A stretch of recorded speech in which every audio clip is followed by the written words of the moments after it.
पहला number chapter आता है आकार की, जिसे इंग्लिश में बोला जाता है मॉर्फोलॉजी। तो दोस्तों इसमें आपको करना क्या है, मैं क्वेश्चन पढ़ूंगा और उस क्वेश्चन को आपको ध्यान से देखना है और सिर्फ सुनना है, बस, और कुछ नहीं करना है। ठीक है, चलिए तो आज का पहला नंबर क्वेश्चन हम देखते हैं इस चैप्टर का।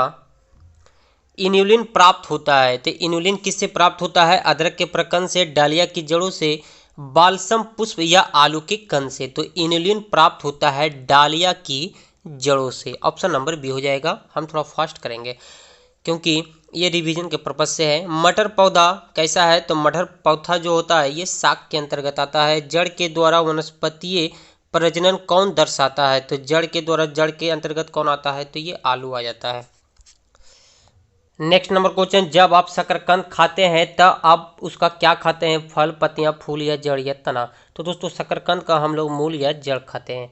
अगला नंबर क्वेश्चन है, कौन सा बीज द्विबीजपत्री है? द्विबीजपत्री का मतलब होता है जब कोई बीज अगर दो अलग भाग में अलग हो जाए तो उसे द्विबीजपत्री कहते हैं। और एक बीजपत्री जो अलग ना हो, जैसे चावल को आप अलग कीजिएगा तो अलग नहीं होगा, जबरदस्ती कीजिएगा तो टूट जाएगा। गेहूं भी ये ऐसे रहता है, लगता है कि द्विबीजपत्री की तरह, लेकिन वे एक बीजपत्री होता है। देखिए मटर हो जाएगा द्विबीजपत्री में, चना हो जाएगा, चना को आप दो दो भाग में उसे आसानी से डिवाइड कर सकते हैं। अगला नंबर क्वेश्चन है, निम्नलिखित जड़ों में से कौन मक्के के पौधों को खड़ा रखने में सहायक होती है?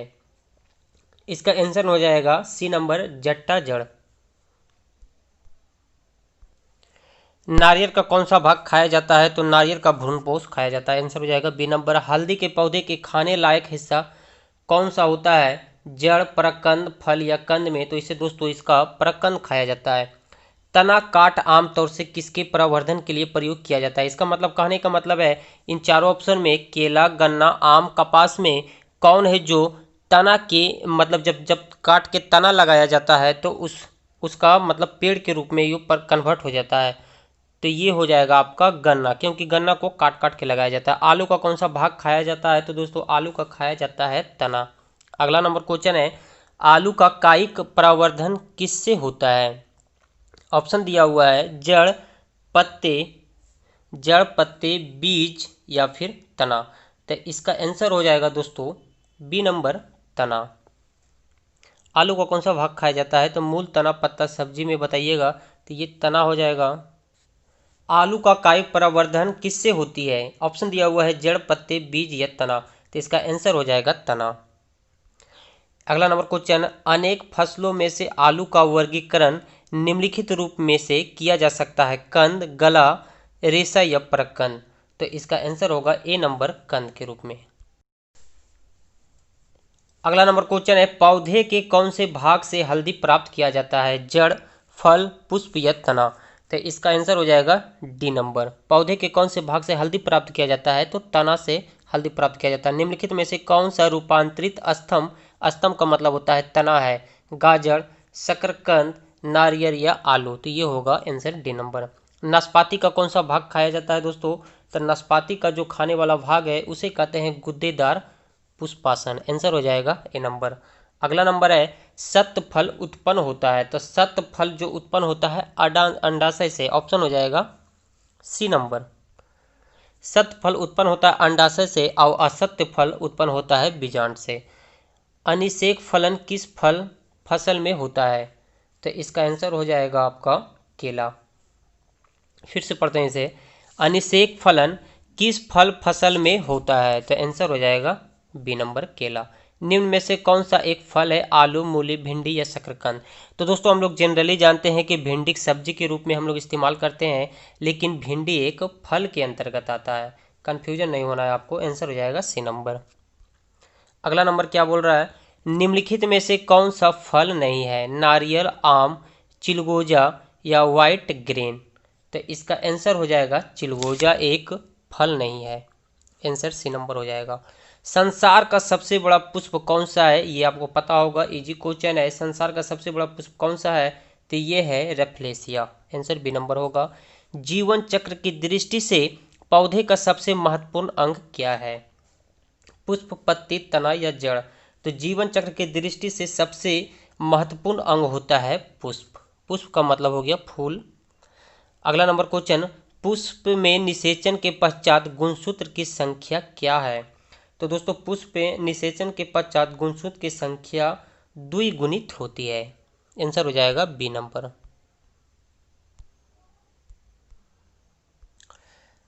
फूलों के अध्ययन को क्या कहते हैं? ये भी इजी क्वेश्चन है, आपको पता होगा। फूलों के अध्ययन को बोला जाता है एंथोलॉजी। एंथोलॉजी में फूलों का अध्ययन किया जाता है। नर तथा मादा फूल किसमें अलग अलग होते हैं? मटर, खीरा, सरसों या हेबिसन? तो आंसर हो जाएगा इसका खीरा। नर एवं मादा फूल किसमें अलग होते हैं? तो खीरा में। निम्न में से किस पौधे में फूल नहीं होते हैं? तो दोस्तों कटहल, गुल्लर, आर्किड या फर्न? तो फूल, ये क्वेश्चन बहुत बार एग्जाम में आ चुका है, इसको ध्यान में रखिएगा, इंपॉर्टेंट क्वेश्चन है। निम्न में से किस पौधे में फूल नहीं होता है? तो फर्न में। अगला नंबर है, ये भी देखिए इंपॉर्टेंट क्वेश्चन, लौंग प्राप्त होता है जड़ से, तना से, फल से या पुष्पकली से? तो लौंग प्राप्त होता है पुष्पकली से। एंथोफोबिया निम्न का डर है। एंथोफोबिया निम्नलिखित में से किसका डर है? अधिकारी का, अग्नि का, पुष्पों का या कुत्तों का? तो आंसर हो जाएगा सी। एंथोफोबिया पुष्पों के डर को कहा जाता है।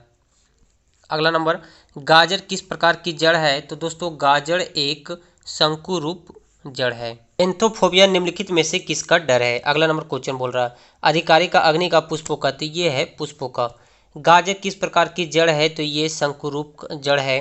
स्तंभ मूल पाया जाता है, स्तंभ मूल पाया जाता है बरगद में। दोस्तों बरगद का जो पेड़ होता है तो उसमें रेसा रेसा कुछ लटका हुआ रहता है, उसे ही हम लोग स्तंभ मूल कहते हैं। इसमें हम लोग दोस्तों बचपन में झुलवा भी झूलते थे। चलिए इसका आंसर हो जाएगा ए नंबर।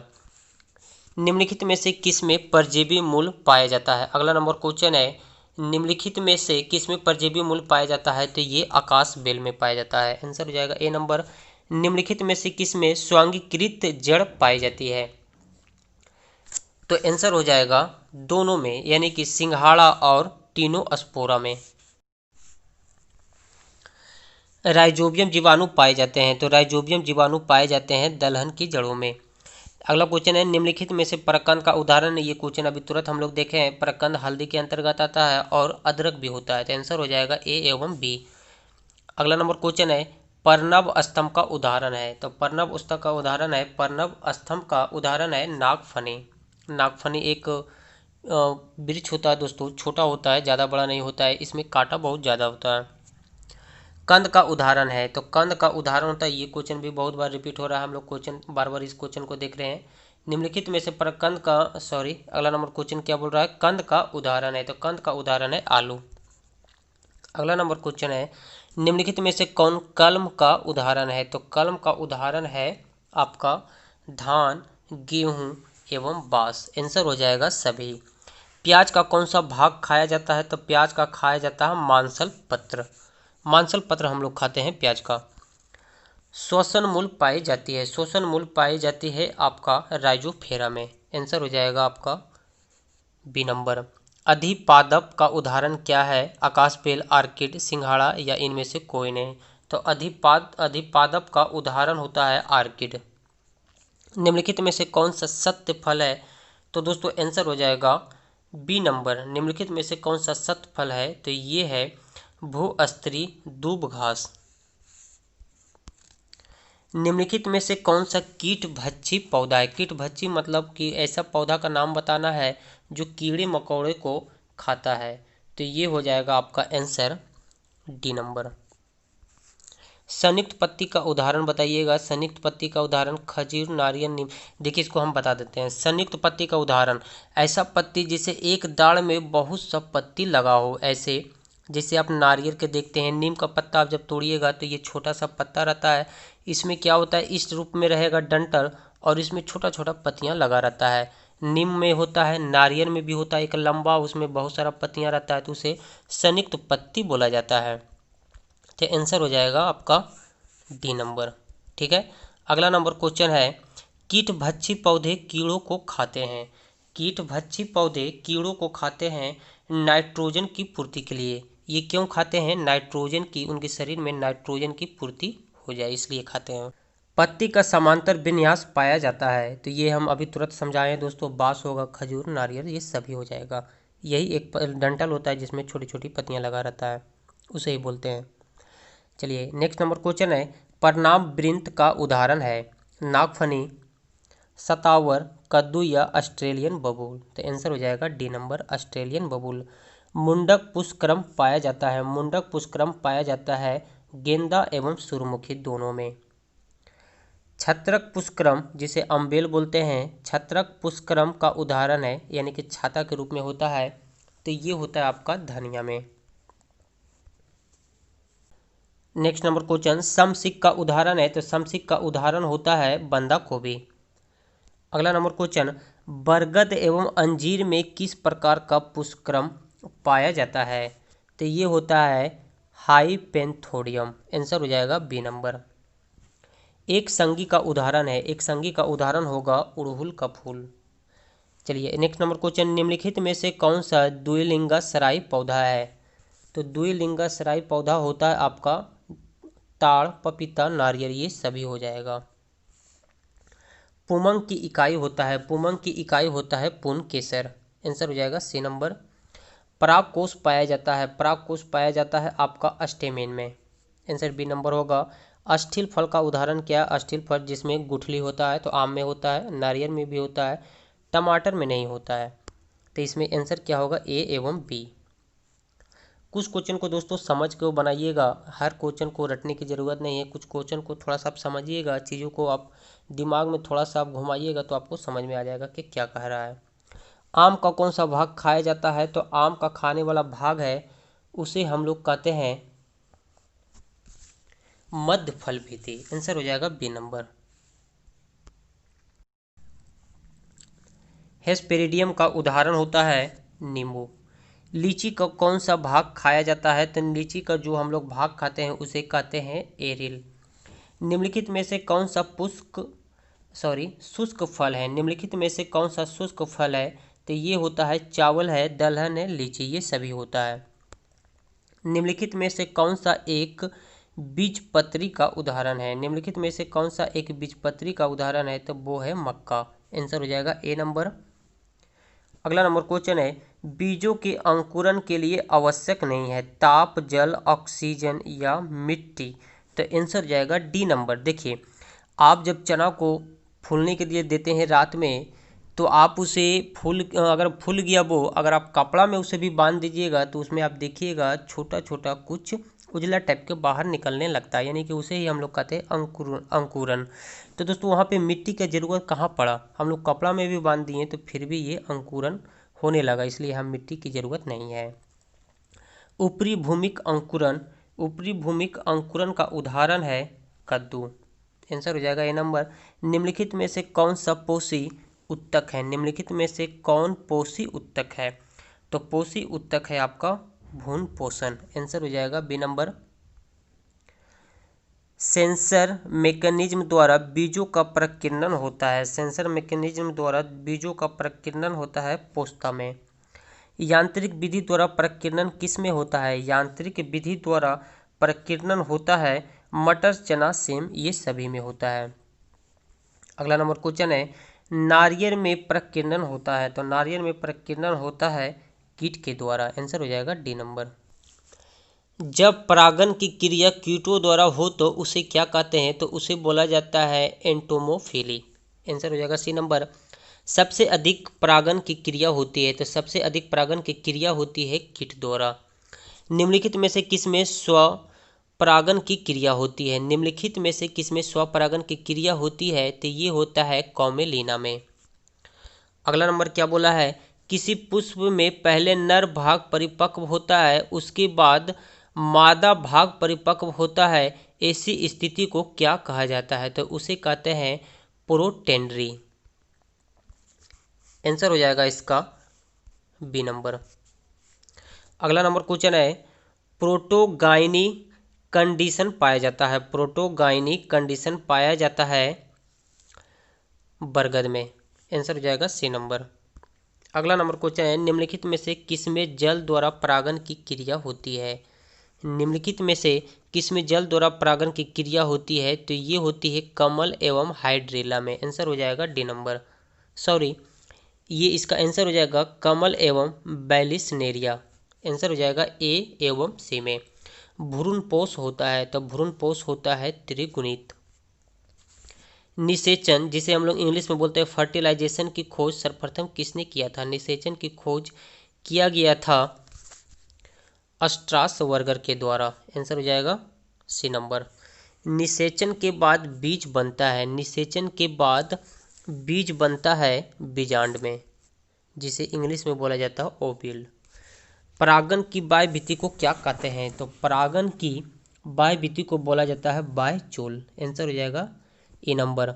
अध्ययन को क्या कहते हैं दोस्तों? मैंने पहले ही बताया था कि इसमें कुछ स्टैंडर्ड लेवल के क्वेश्चन होते हैं, यानी कि जिस लेवल में एग्जाम में क्वेश्चन बनते हैं, जिस लेवल में क्वेश्चन लैंग्वेज में सेट किए जाते हैं, उसी टाइप के क्वेश्चन इसमें देखने को मिलते हैं। और कुछ इजी क्वेश्चन भी रहते हैं। जैसे दिया हुआ है फल के अध्ययन को क्या कहते हैं, ये इजी क्वेश्चन है तो आपको पता है फल के अध्ययन को पोमोलॉजी कहते हैं। युग्मनज होता है तो युग्मनज होता है आपका द्विगुणित। मूल अंकुर से विकास करता है तो मूल अंकुर से विकास करता है जड़ का। ठीक है, तो दोस्तों इसका ये 78 क्वेश्चन था इसमें, इस चैप्टर का मॉर्फोलॉजी का। अगला नंबर चैप्टर है पादप औतिकी, जिसे इंग्लिश में बोलते हैं प्लांट हिस्टोलॉजी। इसमें मात्र 15 क्वेश्चन है। तो दोस्तों इसके क्वेश्चन भी इंपॉर्टेंट रहेंगे, तो इसके क्वेश्चन हम लोग देख लेते हैं। पहला नंबर क्वेश्चन है एपिकल सेल थ्योरी किसने दिया था? एपिकल सेल थ्योरी किसने दिया था? तो ये दिए थे नेगली एवं हॉफ मिक्सचर ने। आंसर हो जाएगा ए नंबर। टूनिका कार्पस थ्योरी दिया गया था, टूनिका कार्पस थ्योरी दिया गया था स्मिट्स द्वारा। आंसर हो जाएगा सी नंबर। निम्नलिखित में से कौन सा निर्जीव रचना है? निम्नलिखित में से कौन सा निर्जीव रचना है? तो ये होगा दोस्तों सेलेरेन कायमा, जिसे हम लोग हिंदी में बोलते हैं दिरोदत्तक तंतु। इसका आंसर हो जाएगा सी नंबर। जल का संवहन होता है जाइलम के द्वारा। निम्नलिखित में से किसमें जाइलम वेसल्स अनुपस्थित होता है? आम, जामुन, लाइकोपीडिया या सभी में? तो इसका आंसर बताइएगा। निम्नलिखित में से किसमें जाइलम वेसल अनुपस्थित होता है? तो ये हो जाएगा आपका answer lycopodium. Answer C number हो जाएगा। नेक्स्ट नंबर क्वेश्चन है आपका सेलेरेन कायमा में किस पदार्थ का जमाव होता है? सेलेरेन कायमा में किस पदार्थ का जमाव होता है? तो इसका आंसर हो जाएगा लिग्निन का। नेक्स्ट नंबर क्वेश्चन मृदुतक, जिसे इंग्लिश में पैरेन कायमा बोलते हैं, तो मृदुतक का कार्य क्या होता है? तो मृदुतक का कार्य होता है पौधे के जल की सतह पर पलवन में भोजन के संचित करना और प्रकाश संश्लेषण की क्रिया। तो ये सभी हो जाएगा। नेक्स्ट क्वेश्चन है निम्नलिखित में से किस में लैटेक्स कोशिका पाई जाती है? तो इसका आंसर हो जाएगा सी नंबर। लैटेक्स कोशिका पाई जाती है आँख में। नेक्स्ट क्वेश्चन लेटेक्स वेसल्स पाया जाता है, तो लेटेक्स वेसल पाया जाता है, इसका आंसर हो जाएगा ए एवं बी, पोस्ता एवं पपीता में। अगला नंबर क्वेश्चन चलनी नलिका पाई जाती है, तो दोस्तों इसका आंसर हो जाएगा चलनी नलिका पाई जाती है फ्लोएम में। आंसर हो जाएगा बी नंबर। नेक्स्ट क्वेश्चन दृढ़ कोशिकाएं पाई जाती है, तो दोस्तों इसका आंसर हो जाएगा दृढ़ कोशिका पाई जाती है सभी में, कोटेक्स, फ्लोएम एवं बीजावरण। आंसर हो जाएगा डी नंबर। निम्नलिखित में से कौन यांत्रिक शक्ति प्रदान करता है? निम्नलिखित में से कौन यांत्रिक शक्ति प्रदान करता है? तो ये होगा जाइलम फाइबर। आंसर हो जाएगा सी नंबर। निम्नलिखित में से किसमें केंद्रक नहीं पाया जाता है? तो दोस्तों ये चलनी नलिका में केंद्रक नहीं पाया जाता है। आंसर हो जाएगा सी नंबर। दिरोदत्तक तंतु सेलेरेन कायमा फाइबर पाया जाता है, तो इसका आंसर हो जाएगा डी नंबर। दिरोदत्तक तंतु पाया जाता है आपका पेरिसाइकल, जाइलम एवं फ्लोएम, ये सभी में। और इस चैप्टर का लास्ट क्वेश्चन है पौधे में प्राथमिक वृद्धि को कहते हैं। तो दोस्तों देखिए प्राथमिक यानी कि जिसे हम लोग प्राइमरी बोलते हैं, प्राथमिक को प्राइमरी, पहला को प्राइमरी बोला जाता है। तो यहाँ पे देखिए प्राइमरी आपको सिर्फ ए में दिख रहा है, ये सेकेंडरी मतलब द्वितीय हो जाएगा। तो इसका आंसर हो जाएगा पौधे में प्राथमिक वृद्धि जो होती है जिसे कहते हैं हम लोग प्राइमरी मेरिस्टेम। तीसरा नंबर चैप्टर है पादप सारिकी प्लांट एनाटोमी, इसमें आपको 31 क्वेश्चन देखने को मिलेंगे। तो दोस्तों पहला नंबर क्वेश्चन है इस चैप्टर का जड़ में वैस्कुलर बंडल होता है, तो जड़ में वैस्कुलर बंडल होता है रेडियल। द्वितीयक वृद्धि में पौधे की कौन सा अंग का वृद्धि होता है? तो मोटाई में वृद्धि होता है। जाइलम एक्सर्च होता है, तो जाइलम एग्जर्ट होता है आपका जड़ में। आंसर हो जाएगा बी नंबर। एक बीजपत्री तने में अनुपस्थित अब्सेंट होता है।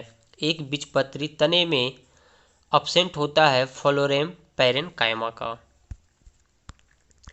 सामान्यतः द्विबीजपत्री का कौन सा सतह सामान्यतः द्विबीजपत्री का कौन सा सतह प्रकाश संश्लेषी होता है, तो ये होता है ऊपरी सतह। आंसर हो जाएगा ए नंबर। वार्षिक वल से ज्ञात होता है, तो दोस्तों एक पेड़ में जो होता है ये इस टाइप का गोल गोल होता है, यही बोल रहा है कि इससे क्या ज्ञात होता है। तो दोस्तों इससे पता चलता है कि पौधे की आयु कितनी है, पौधा कितना साल पुराना है। कर्क में होता है, तो कर्क में होता है केवल मृत कोशिका। व्यावसायिक रूप से कर्क प्राप्त होता है, तो व्यावसायिक रूप से कर्क प्राप्त किया जाता है आपका क्वार्कस सबर, जिसे हम लोग कहते हैं ओक। छाल यानी कि वर्क में होता है, छाल वर्क में होता है मृत कोशिका एवं जीवित कोशिका दोनों होता है। कॉर्क कोशिका में जमाव होता है, इसका आंसर बताइएगा। कॉर्क कोशिका में जमाव होता है सुब्रेरीन का। आंसर हो जाएगा ए नंबर। हिस्टोजन सिद्धांत किसने दिया था, हिस्टोजन का सिद्धांत किसने दिया था, तो ये दिया था हेंस्टेन ने। मूल गोप का उद्भव किससे होता है, मूल गोप का उद्भव होता है गोपक जन से। आंसर हो जाएगा आपका ए नंबर। निम्नलिखित में से कौन एक पार्श्व विभाज्य योतक नहीं है, तो ये होगा अंतर्वेशी विभाज्य योतक। जैसे जैसे किसी वृक्ष की आयु यानी कि पौधा, जैसे जैसे किसी वृक्ष की आयु बढ़ती है तो निम्नलिखित में से किसकी मोटाई तेजी से बढ़ती है, तो ये होगा अंतःकाष्ठ। अंतःकाष्ठ का मतलब होता है लकड़ी, अंदरूनी लकड़ी का। निम्नलिखित में से कौन पौधे के तने एवं जड़े की मोटाई में वृद्धि के लिए उत्तरदायी होता है, तो ये होता है कैम्बियम। नेक्स्ट क्वेश्चन है, पारिक तंतु जैसे जूट तथा फ्लैक्स प्राप्त किए जाते हैं दिरुर उत्तक से। निम्नलिखित में से कौन सा एक उत्तक है जो मुड़ने तथा हिलने डुलने में प्रतितनन शक्ति प्रदान करता है, तो ये होगा दिरुर उत्तक। आंसर हो जाएगा सी नंबर। कौन सा यांत्रिक उत्तक केवल द्विबीजपत्री पौधे में ही पाया जाता है, तो दोस्तों ये होगा स्थूल कोणोत्तक। आंसर हो जाएगा बी नंबर। वार्षिक वल किसकी सक्रियता से निर्मित होता है, वार्षिक वल किसकी सक्रियता से निर्मित होता है, तो ये होता है जाइलम से। एक बीजपत्री पौधे के फ्लोएम में कमी होती है, तो एक बीजपत्री पौधे के फ्लोएम में कमी होती है फ्लोएम मृदुत्तक की। आंसर हो जाएगा आपका डी नंबर। पादप सारिकी का जनक किसे कहा जाता है, पादप सारिका का जनक किसे कहा गया है, तो एन ग्रेव को। इसे ध्यान में रखिएगा, इंपॉर्टेंट क्वेश्चन है। पत्ती में कार्बन डाइऑक्साइड के भीतर जाने का मुख्य मार्ग क्या होता है, पत्ती के अंदर कार्बन डाइऑक्साइड किसके माध्यम से जाता है, तो ये जाता है आपका मुख्य छिद्र के द्वारा। आंसर हो जाएगा आपका सी नंबर। द्विबीजपत्री का सबसे प्राचीन कुल है, द्विबीजपत्री का सबसे प्राचीन कुल है मैग्नोलिएसी, मैग्नोलिएसी। आंसर हो जाएगा बी नंबर। एक बीजपत्री पौधे के द्वितीयक वृद्धि नहीं होती है क्योंकि इसमें कैम्बियम उत्तक नहीं पाया जाता है, इसलिए इसमें कैम्बियम उत्तक नहीं पाया जाता है। आंसर हो जाएगा बी नंबर। कॉर्क कैम्बियम होता है, तो कॉर्क कैम्बियम होता है द्वितीयक विभाज्योत्तक। अगला नंबर क्वेश्चन है, बीज फूलते हैं जब जल में रखे जाते हैं। दोस्तों ये सीधी बात बोला गया है, जब हम लोग रात में चना फूलने के लिए देते हैं तो वो कैसे फूल जाते हैं, तो उसमें पानी अंदर ऑब्जर्व करता है, अंदर पानी टानता है, इसलिए फूल जाता है। तो इसका आंसर हो जाएगा अंतः शोषण के कारण। लकड़ी के बने दरवाजों का वर्षा ऋतु में फूलना होता है। देखिए वही चीज़ है, जब लकड़ी का दरवाज़ा होता है, जब आपका गेट कुछ ऐसी जगह रहता है जहाँ पानी पड़ता है, वर्षा होता है, तो वो भीगता है, तो वो देखते होंगे कबाड़ी ठीक से लगता नहीं होगा, वो टेढ़ा उड़ा हो जाता है, तो किसके कारण, तो वो भी पानी टानता है लकड़ी, तो अंतः शोषण के कारण। तो इसका आंसर हो जाएगा आपका बी नंबर, सेम आंसर हो जाएगा। पौधे में जल का परिवहन होता है, पौधे में जल का परिवहन होता है, ये होता है आपका जाइलम के द्वारा। आंसर हो जाएगा सी नंबर, ये पता होगा आपको। पौधे की वृद्धि के लिए कितने आवश्यक तत्वों की जरूरत है, ये बहुत इंपॉर्टेंट, इसको ध्यान में रखिएगा। पौधे की वृद्धि के लिए कितने आवश्यक तत्वों की जरूरत होती है, तो ये होता है 16 तत्व की। पौधे की वृद्धि गतियाँ जो प्रकाश उद्दीपन के कारण होती है उन्हें क्या कहा जाता है? तो पौधे की वृद्धि के लिए गतियाँ जो प्रकाश उद्दीपन होता है उसे कहा जाता है हेलियोट्रोपिज्म। आंसर बी नंबर होगा। और इस चैप्टर का लास्ट क्वेश्चन है, पौधे में वृद्धि होती है। तो पौधे में वृद्धि होता है जीवन पर्यंत, यानी कि ये वृद्धि होते ही रहता है, चलते ही रहता है जब तक वृक्ष की आयु रहता है।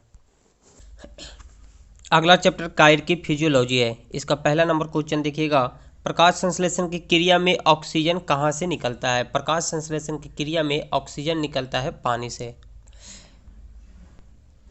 हरे पौधे हमारे लिए उपयोगी होते हैं क्योंकि, ऑप्शन को देखिएगा, हरे पौधे हमारे लिए उपयोगी होते हैं क्योंकि दिन के समय ऑक्सीजन छोड़ते हैं और कार्बन डाइऑक्साइड उपयोग करते हैं, इसलिए हरे पौधे हम लोग के लिए उपयोगी यूजफुल होते हैं। प्रकाश संश्लेषण होता है केवल दिन में, क्योंकि दोस्तों धूप रहेगा तब प्रकाश संश्लेषण होगा, नहीं रहेगा तो नहीं होगा। प्रकाश संश्लेषण के लिए कौन सी गैस आवश्यक है? तो ये होता है कार्बन डाइऑक्साइड, CO2। पौधे प्रकाश संश्लेषण में उपयोग करते हैं, तो पौधे प्रकाश संश्लेषण में उपयोग करते हैं कार्बन डाइऑक्साइड, जल एवं सूर्य का प्रकाश। आंसर हो जाएगा बी नंबर। पादप गिरि का प्रभाव पृथ्वी का तापमान बनाए रखने में प्रमुख भूमिका अदा करता है। तो पादप गिरि का गैस है कार्बन डाइऑक्साइड। मुख्य विधि जिसके द्वारा वातावरण से कार्बन डाइऑक्साइड कम होती है वह क्या है? तो वो है फोटोसिंथेसिस, यानी कि प्रकाश संश्लेषण। प्रकाश संश्लेषण के द्वारा ही कार्बन डाइऑक्साइड कम होती है, क्योंकि जो भी कार्बन डाइऑक्साइड हम लोग छोड़ते हैं जहाँ से भी आता है तो ये पेड़ पौधे ग्रहण कर लेते हैं। फोटोसिंथेसिस प्रतिक्रिया में अंतिम उत्पाद है, तो फोटोसिंथेसिस प्रतिक्रिया में अंतिम उत्पाद होता है ग्लूकोज। ये सभी क्वेश्चन इंपॉर्टेंट हैं, आपको ध्यान में रखना है। प्रकाश संश्लेषण का प्रथम सोपान होता है, तो प्रकाश संश्लेषण का प्रथम सोपान होता है पर्णहरित के एक इलेक्ट्रॉन का प्रकाश के एक फोटोन से उद्वेलित होना। आंसर हो जाएगा आपका डी नंबर। हरे पौधे में हरे रंग का वर्णक है, हरे पौधे में हरे रंग का वर्णक होता है क्लोरोफिल। क्लोरोफिल में उपस्थित होता है, तो क्लोरोफिल में उपस्थित होता है आपका मैग्नीशियम। ये क्वेश्चन ये क्लोरोफिल उपस्थित होते हैं, ये क्लोरोफिल वाला ये क्वेश्चन एग्जाम में आ गए हैं, आए हुए क्वेश्चन है। निम्नलिखित में से कौन से वैज्ञानिक को प्रकाश संश्लेषण पर उनके कार्य के लिए नोबेल पुरस्कार प्रदान किया गया है? तो ये मेल्विन केल्विन को मिला है। प्रकाश संश्लेषण होता है, तो प्रकाश संश्लेषण ऑप्शन देखिएगा, सारे पौधे में होते हैं जिसमें क्लोरोप्लास्ट होता है, या फूलों में होता है, या कोई नहीं। तो दोस्तों प्रकाश संश्लेषण उसी में होगा जिसमें क्लोरोप्लास्ट प्रेजेंट होगा। कौन सी गैस उस प्रक्रिया का एक गौण उत्पादन है जिसका प्रयोग पौधे भोजन बनाने के लिए कर सकते हैं? तो हो जाएगा आंसर कार्बन डाइऑक्साइड, CO2। दोस्तों इसमें मात्र इस चैप्टर में 44 क्वेश्चन है। चलिए आगे देखिएगा, सभी सजीव पदार्थ अपने श्वसन के लिए ऑक्सीजन का उपभोग करते हैं। पौधे द्वारा किस समय ऑक्सीजन की पुनः पूर्ति की जाती है? शाम के समय, रात के समय, सुबह के समय, या फिर दिन के समय? तो आंसर होगा रात के समय। प्रकाश संश्लेषण में पर्णहरित की भूमिका होती है, तो प्रकाश संश्लेषण में पर्णहरित की भूमिका क्या होती है? तो प्रकाश का अवशोषण करना। प्रकाश संश्लेषण की प्रक्रिया में निम्नलिखित में से कौन सी गैस बाहर निकलती है? तो यह आपको पता है दोस्तों कि प्रकाश संश्लेषण की क्रिया में ऑक्सीजन बाहर निकलती है और कार्बन डाइऑक्साइड ग्रहण करता है। तो आंसर हो जाएगा सी नंबर। प्रकाश संश्लेषण के दौरान ऑक्सीजन कहाँ से प्राप्त होता है? तो प्रकाश संश्लेषण के दौरान ऑक्सीजन प्राप्त होता है H2O यानी कि जल से। क्लोरोफिल में निम्नलिखित में से कौन सा तत्व पाया जाता है? तो ये क्वेश्चन अभी तुरंत हम लोग किए हैं, तो मैग्नीशियम। प्रकाश संश्लेषण में हरे पौधे द्वारा कौन सी गैस छोड़ी जाती है? ये क्वेश्चन भी अभी तुरंत आया है, ऑक्सीजन हो जाएगा। प्रकाशनुवर्तन में जुड़े हुए हार्मोन है, तो आंसर हो जाएगा ऑक्सीजन। हाइड्रोजन ग्राही है, तो आंसर हो जाएगा दोस्तों हाइड्रोजन ग्राही है आंसर हो जाएगा NADP। प्रकाशिक अभिक्रिया होती है, प्रकाशिक अभिक्रिया होती है आपका ग्रेना में। अप्रकाशिक अभिक्रिया होती है स्ट्रोमा में। प्रकाश संश्लेषण के लिए प्रकाश चाहिए 1 से 2%, 5%, 10% या 25%। तो प्रकाश संश्लेषण के लिए प्रकाश की ज़्यादा आवश्यक नहीं, 1 से 2% भी मिलेगा तो प्रकाश संश्लेषण हो जाएगा। प्रकाश संश्लेषण की क्रिया सबसे अधिक होती है, तो दोस्तों प्रकाश संश्लेषण की क्रिया सबसे अधिक होगी बैंगनी रंग में। जब पौधे में गति वाटर करंट द्वारा हो तो उसे क्या कहते हैं, तो उसे कहा जाता है गैल्वेनोटैक्सिस। C4 पौधे में CO2 का ग्राही है, C4 पौधे में CO2 का ग्राही है पेप। आंसर हो जाएगा बी नंबर। C4 पौधे के अंतर्गत पौधे आते हैं, कौन सा पौधे आते हैं C4 के अंतर्गत, तो ये आते हैं मक्का भी आएगा, ईख और सरगसम। आंसर हो जाएगा डी नंबर। प्रकाश संश्लेषण की दर अधिकतम होती है, तो प्रकाश संश्लेषण की दर अधिकतम होती है 30 से 35 डिग्री सेल्सियस पे। ठीक है, जब टेम्परेचर 30 से 35 डिग्री होगा तब प्रकाश संश्लेषण सबसे अधिक होगा। ऑक्सीजन्स का उपयोग है, ऑक्सीजन्स का उपयोग कहाँ पे होता है, तो खरपतवार नाशी के रूप में होता है, सही है। पत्तियों एवं फलों के झड़ने से नियंत्रण रखने में होता है, यानी कि ये ऑक्सीजन्स एक दवाई के रूप में काम करता है। बीज रहित फल के उत्पादन में, तो आंसर हो जाएगा डी नंबर। जिबरेलिन्स का कार्य क्या है, तो जिबरेलिन्स का कार्य होता है डी नंबर। आंसर हो जाएगा बीजों के प्रसुप्ता व्यवस्था को भंग करने में, बड़े आकार के फल प्राप्त करने में, पौधे की लंबाई बढ़ाने में। इथिलीन का उपयोग कहाँ पे होता है, तो इथिलीन का उपयोग भी होता है फलों को पकाने में। फल को पकाया जाता है कृत्रिम रूप से इथिलीन के माध्यम से। मादा पुष्पों के विकास में नर पुष्पों के विकास को संदमित यानी कि कम करने में, तो इसका भी आंसर हो जाएगा डी नंबर। निम्नलिखित में से किसे मूर्ख हार्मोन कहा जाता है, ये भी क्वेश्चन आगे आया हुआ एग्जाम में। निम्नलिखित में से किसे मूर्ख हार्मोन कहते हैं, तो इसे कहते हैं जिबरेलिन्स को। निम्नलिखित में से किसे फ्लावरिंग हार्मोन्स कहा जाता है, निम्नलिखित में से किसे फ्लावरिंग हार्मोन्स कहते हैं, तो इसे कहते हैं फ्लोरीजेंस को। वाष्पोत्सर्जन के मापने वाले यंत्र को कहते हैं, वाष्पोत्सर्जन के मापने वाले यंत्र को क्या कहा जाता है, तो उसे बोलते हैं पोटोमीटर। वाष्पोत्सर्जन की क्रिया बढ़ जाती है, तो वाष्पोत्सर्जन की क्रिया बढ़ जाती है जब प्रकाश की तीव्रता बढ़ने पे, जब प्रकाश की तीव्रता बढ़ेगा तो वाष्पोत्सर्जन, ये जाहिर सी बात है, पानी जब वाष्प होती है तो टेम्परेचर बढ़ाते हैं तो ज़्यादा तेज़ी से खौलता है, तो वाष्पोत्सर्जन ज़्यादा तेज़ी से होता है। तो प्रकाश की तीव्रता बढ़ाने पे तापमान की वृद्धि से, जिसकी बात अभी हम कर रहे थे, तेज़ हवा भी चलेगा तो पानी जल्दी सूखता है। जब कपड़ा पसार देते हैं, धूप नहीं भी रहता है, हवा चलेगा तो कपड़ा सूख जाएगा। आंसर हो जाएगा डी नंबर। वाष्पोत्सर्जन की क्रिया निर्भर करती है, वाष्पोत्सर्जन की क्रिया किस पे निर्भर करती है, तो इसका आंसर हो जाएगा स्टोमेटा के खुलने एवं बंद होने पे, स्टोमेटा के खुलने एवं बंद होने पे। निम्नलिखित में कौन सूक्ष्म पोषक तत्व है, निम्नलिखित में से कौन सूक्ष्म पोषक तत्व है, तो ये है क्लोरीन। निम्नलिखित में कौन बृहत पोषक तत्व है, बृहत मतलब होता है बड़ा, सूक्ष्म मतलब होता है सबसे छोटा। निम्नलिखित में से कौन बृहत पोषक तत्व है, तो ये है नाइट्रोजन। नाइट्रोजन यौगिकीकरण में सहायक है, नाइट्रोजन यौगिकीकरण में सहायक होता है राइजोबियम जीवाणु, नॉस्टॉक, एनाबिना, ये सभी हो जाएगा।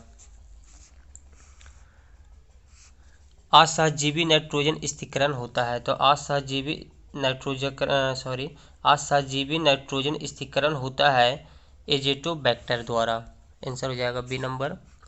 लास्ट क्वेश्चन है, कंपन कुंचनी गति होती है, तो ये होते हैं छुई मुई में।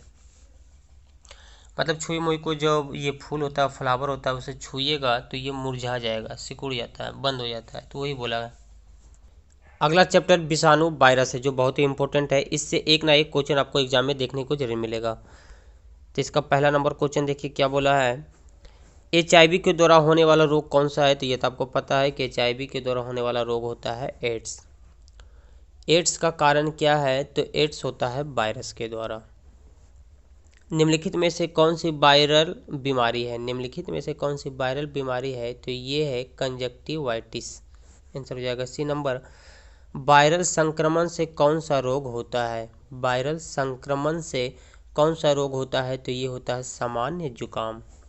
निम्नलिखित में से कौन विषाणु के द्वारा होने वाली बीमारी है? तो निम्नलिखित में से कौन विषाणु के द्वारा होने वाली बीमारी है? तो ये होता है पोलियो विषाणु के द्वारा होता है। एड्स फैलता है हाथ मिलाने से। तो दोस्तों ये तो आपको पता होगा, हाथ मिलाने से नहीं होता है, कीटों से नहीं होता है, श्वास संपर्क से, सांस लेने से जो हम लोग आसपास रहते हैं उससे भी नहीं होता, ये शारीरिक संपर्क से होता है।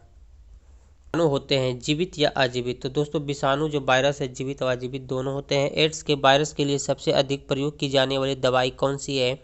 तो वो दवाई है नोनोक्साइनोल। आंसर हो जाएगा सी नंबर। एड्स के HIV वायरस के बारे में क्या गलत है? गलत चीज़ को चूज करना है। तो संक्रमण रक्त चढ़ाने से होता है, हाँ बिल्कुल सही है। रक्त अगर गलत चढ़ गया, संक्रमित अगर रक्त अगर आप किसी में चढ़ा दीजिएगा तो वायरस हो जाएगा। असुरक्षित यौन संबंध से भी होता है। एड्स के रोगी के साथ खाना खाने से और उसके बिस्तर पर सो जाने से होता है, नहीं ये गलत हो जाएगा। तो आंसर हो जाएगा सी नंबर। गलत पूछा है तो आंसर हो जाएगा सी नंबर। एड्स का कारण है, तो आंसर हो जाएगा दोस्तों एड्स का कारण है T4 लिम्फोसाइट्स की कमी। आंसर हो जाएगा ए नंबर। निम्नलिखित में से कौन सा रोग विषाणु के कारण होता है? चेचक, यक्ष्मा, मलेरिया या हैजा? तो विषाणु के द्वारा होने वाला रोग है चेचक। एक और हम लोग पढ़े थे पोलियो, वो भी होता है। विश्व के कुछ भागों में विद्यमान पशुओं को फुट एंड माउथ रोग होते हैं, तो ये भी होता है विषाणु के द्वारा। हाइड्रोफोबिया रोग उत्पन्न होता है, ये भी विषाणु के द्वारा होता है, वायरस के द्वारा होता है। ये सब सीधे एग्जाम में क्वेश्चन आते हैं। रक्त कैंसर को नियंत्रित करने के लिए उपयोग किया जाने वाला रेडियोधर्मी समस्थानिक है, तो इसका आंसर हो जाएगा आपका कोबाल्ट 60। ये भी बहुत बार एग्जाम में आया है। रेबीज की टीके की खोज किसने किया था? ये भी आपको पता है, लुईस पास्चर ने। मानवीय ल्यूकेमिया वायरस के कारण होता है। मानवीय ल्यूकेमिया वायरस के कारण होता है आपका रक्त कैंसर। पोलियो को टीका सबसे पहले तैयार किया था, तो पोलियो को टीका सबसे पहले तैयार किया गया था जोनास सॉल्क के द्वारा। कैंसर से लड़ने के लिए कौन सा जानवर उपयोगी है? तो कैंसर से लड़ने के लिए उपयोगी जानवर है आपका तारा मछली। पीलिया एक बीमारी है, किसकी बीमारी है? तो पीलिया एक बीमारी होती है यकृत की। निम्नलिखित में से किस पौधे का प्रयोग पीलिया के उपचार में होता है? तो निम्नलिखित में से किस पौधे का प्रयोग पीलिया के उपचार में होता है? तो वो है क्रोटालारिया। निम्नलिखित में से किन जोड़ों का गलत मिलान किया गया है? तो गलत मिलान हुआ है दोस्तों यहाँ पे पीलिया गला। अभी हम लोग क्या पढ़े थे? पीलिया एक बीमारी है यकृत के, लेकिन यहाँ पे बताया गला, तो ये गलत है। पीलिया रोग किसके सही रूप से काम नहीं कर पाने से होता है? तो दोस्तों पीलिया जो रोग है, अगर यकृत बढ़िया से काम नहीं होगा तो ये बीमारी हो सकता है। कैंसर की प्रसिद्ध दवा टेक्सोल किस वृक्ष से प्राप्त होता है? तो ये होता है ईव से। खासरे की बीमारी होती है, ये वायरस जनित एक रोग है। अगला नंबर क्वेश्चन, शरीर में किस स्थिति को कैंसर कहते हैं? तो शरीर में किस स्थिति को कैंसर कहा जाता है? तो आंसर हो जाएगा इसका सी नंबर। कोशिका का अनियंत्रित बहुगणन होना, इससे स्वस्थ सेलों का दम घुटना और अंततः मृत्यु होना। आंसर हो जाएगा सी नंबर। एक रोगग्रस्त मानव शरीर की, देखिएगा यहाँ से, एक रोगग्रस्त मानव शरीर की निम्न अवस्थाओं पर विचार कीजिए। तो इसका आंसर हो जाएगा डी नंबर 1 2 3 4, ये सभी हो जाएगा। आलू के मोज़ेक रोग का कारण क्या है? आलू में जो मोज़ेक नामक एक बीमारी होता है, ये किसके कारण होता है? तो विषाणु के कारण होता है। पोलियो किससे संबंधित रोग है? तो पोलियो जो है तंत्रिका तंत्र से संबंधित रोग होता है। विषाणु द्वारा केले में कौन सा रोग होता है? तो विषाणु द्वारा केले में होने वाला रोग होता है, उसे बंकी टॉप डिसीज बोलते हैं। एड्स का अभिपर्याय है, तो एड्स का अभिपर्याय यानी कि एड्स का इसका फुल फॉर्म पूछा है तो एक्वायर्ड इम्यूनो डेफिशिएंसी सिंड्रोम होता है। किस देश में सबसे पहले एड्स का पता चला था? तो दोस्तों ये सबसे पहले पता चला था अमेरिका में 1981 में। किस रोग का विषाणु सबसे छोटा होता है? तो सबसे छोटा विषाणु के बारे में पूछा गया है, तो किस रोग का विषाणु सबसे छोटा होता है? तो ये होता है पोलियोमाइलिटिस। पोलियोमाइलिटिस पागल कुत्ते के काटने से एक विषाणु जनित रोग होता है, इसे क्या कहते हैं? तो इसे बोला जाता है आपका हाइड्रोफोबिया। अभी हम लोग पढ़े थे हाइड्रोफोबिया एक विषाणु जनित रोग है। क्वेश्चन को बस घुमाते रहता है। निम्नलिखित में कौन सा एक विषाणु जनित रोग है? तो निम्नलिखित में से कौन सा एक विषाणु जनित रोग है? तो दोस्तों खासरा भी एक विषाणु से होता है। पोलियो विषाणु का संक्रमण होता है। पोलियो विषाणु का संक्रमण होता है भोजन तथा जल के संदूषण यानी दूषित खाना खाने से, दूषित पानी पीने से। सार्स क्या है? तो सार्स एक विषाणु जनित रोग है। अगला नंबर क्वेश्चन और इस चैप्टर का लास्ट क्वेश्चन है विषाणु जनित रोग ट्रोकोमा जो आँख की एक बीमारी है। ठीक है, इसका आंसर हो जाएगा आँख से। किससे संबंधित है? अगला चैप्टर मोनेरा जगत मोनेरल किंगडम है। इसका पहला नंबर क्वेश्चन देखिए क्या, एंटीबायोटिक एम्पिसिलिन प्राप्त कहाँ से होता है? तो ये बैक्टीरिया से प्राप्त होता है। किसी घाव पर एक बार खून जमने पर हानिकारक बैक्टीरिया किसमें प्रवेश नहीं कर पाते हैं या किस कारण प्रवेश नहीं कर पाते हैं? तो ये प्रतिरक्षियों के कारण। पाश्चुराइजेशन एक प्रक्रिया है जिसमें क्या होता है? तो पाश्चुराइजेशन एक ऐसा प्रक्रिया जिसमें दूध को पहले बहुत देर तक गर्म किया जाता है और एक निश्चित समय पर ठंडा अचानक कर लिया जाता है। आंसर हो जाएगा सी नंबर। एफ्लाटॉक्सिन उत्पन्न किए जाते हैं, तो एफ्लाटॉक्सिन उत्पन्न किए जाते हैं अस्पारजिलस से। जीवाणुओं में डीएनए एक अणु होता है जिसमें निम्नलिखित के बारे में सूचना एकत्रित होता है, तो ये होता है जनन क्रिया में।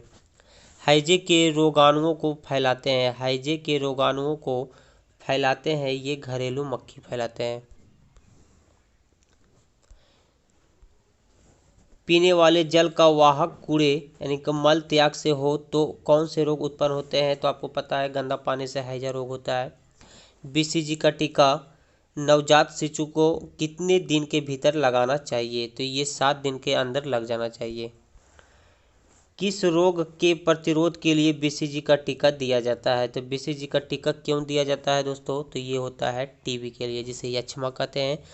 दूध के खट्टा होने का कारण क्या है? तो दूध आपका बैक्टीरिया के कारण खट्टा हो जाता है, खराब हो जाएगा।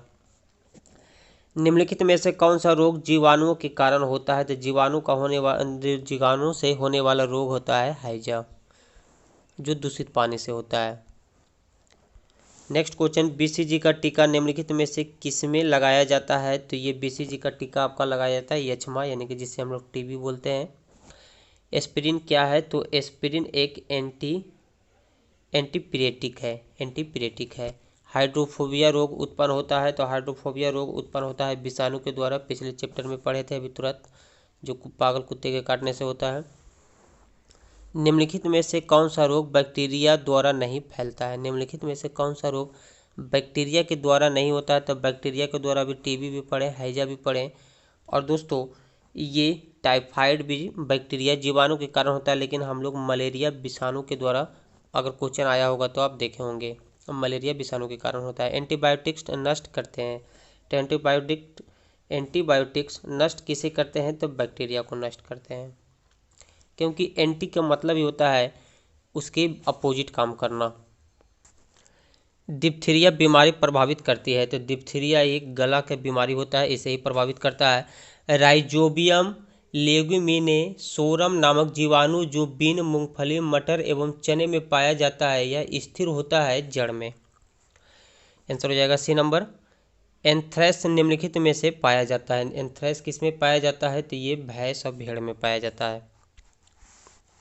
राइजोबियम जीवाणु है, राइजोबियम जीवाणु एक सहजीवी जीवाणु होता है। निम्नलिखित में से कौन सा वैक्सीन डिप्थीरिया के रोग से बचाव में लगाया जाता है? तो ये होता है आपका डीपीटी। इम्पोर्टेंट क्वेश्चन है ये, सभी आपको ध्यान में रखना है। निम्नलिखित में से अगला नंबर क्वेश्चन है, निम्नलिखित में से कौन सा ट्रिपल एंटीजन के द्वारा प्रतिरक्षित नहीं होता है? तो ये होगा टाइफाइड, आंसर हो जाएगा टाइफाइड। डीपीटी वैक्सीन का प्रयोग किन बीमारियों के लिए किया जाता है? तो अभी तुरंत हम लोग पढ़े हैं, डीपीटी वैक्सीन का प्रयोग किन बीमारियों के लिए प्रयोग में होता है? तो पहला तो आपका हो जाएगा आपका डिप्थीरिया, काली खांसी और टेटनस, आंसर हो जाएगा बी नंबर। विश्व स्वास्थ्य संगठन के अनुसार आज के समय में सर्वाधिक संख्या में लोगों के प्राण लेने वाला रोग कौन सा है? तो ये होता है टीबी यानी कि यक्ष्मा। निम्नलिखित जोड़ों में किसका सुमेल सही है? तो इसका आंसर हो जाएगा ए नंबर। निमोनिया जो है, निमोनिया नामक एक बीमारी है जो फेफड़े को प्रभावित करता है। सहजीवी नाइट्रोजन स्थिरीकरण होता है, सहजीवी नाइट्रोजन स्थिरीकरण होता है आपका राइजोबियम द्वारा। निम्नलिखित में से कौन नाइट्रिक कारक जीवाणु है? निम्नलिखित में से कौन सा नाइट्रिक कारक जीवाणु है? तो ये हो जाएगा नाइट्रोसोमनस और नाइट्रोबैक्टर, दोनों हो जाएगा। जीवाणुओं की कोशिका भित्ति बनी होती है, जीवाणुओं की कोशिका भित्ति कैसी बनी होती है? तो आपका आंसर हो जाएगा इसका आंसर हो जाएगा जीवाणु कोशिका भित्ति बनी होती है पेप्टिडोग्लाइकॉन एवं म्यूकोपेप्टाइड। जीवाणुओं में राइबोसोम पाया जाता है, ये भी बहुत अच्छा क्वेश्चन है, इसे ध्यान रखिएगा। जीवाणुओं में राइबोसोम पाया जाता है 70S। लास्ट क्वेश्चन है, साइनोबैक्टीरिया में प्रकाश संश्लेषण की क्रिया होती है? तो साइनोबैक्टीरिया में प्रकाश संश्लेषण की क्रिया होती है थाइलेक्वाइड में, आंसर हो जाएगा सी। अगला चैप्टर है पादप जगत यानी कि प्लांट किंगडम। इस चैप्टर का पहला नंबर क्वेश्चन है, किसके सेवन से कैंसर हो सकता है? चाय, प्रोटीन, बियर या तंबाकू? ये तो आपको पता है कि तंबाकू से कैंसर होता है। मशरूम क्या है? तो मशरूम एक फंजाई यानी कि कवक है।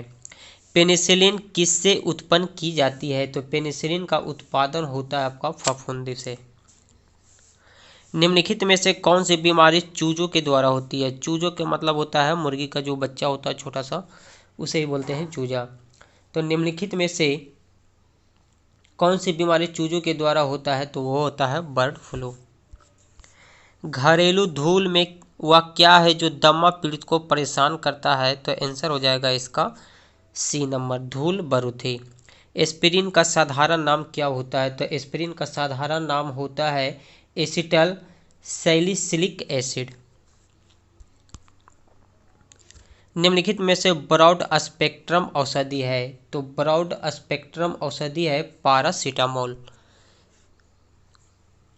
पारासीटामोल जो फीवर को अगर आपका है तो उसे कम करता है, और अगर थोड़ा सा दर्द भी है शरीर में तो उसमें भी काम करता है। यदि एक व्यक्ति केवल दूध, अंडे एवं प्रोटीन का आहार करता है तो उसको कौन सा रोग हो सकता है? तो ये स्कर्वी रोग होता है। स्कर्वी रोग विटामिन सी की कमी से होता है और ये सब में विटामिन सी नहीं पाया जाता है।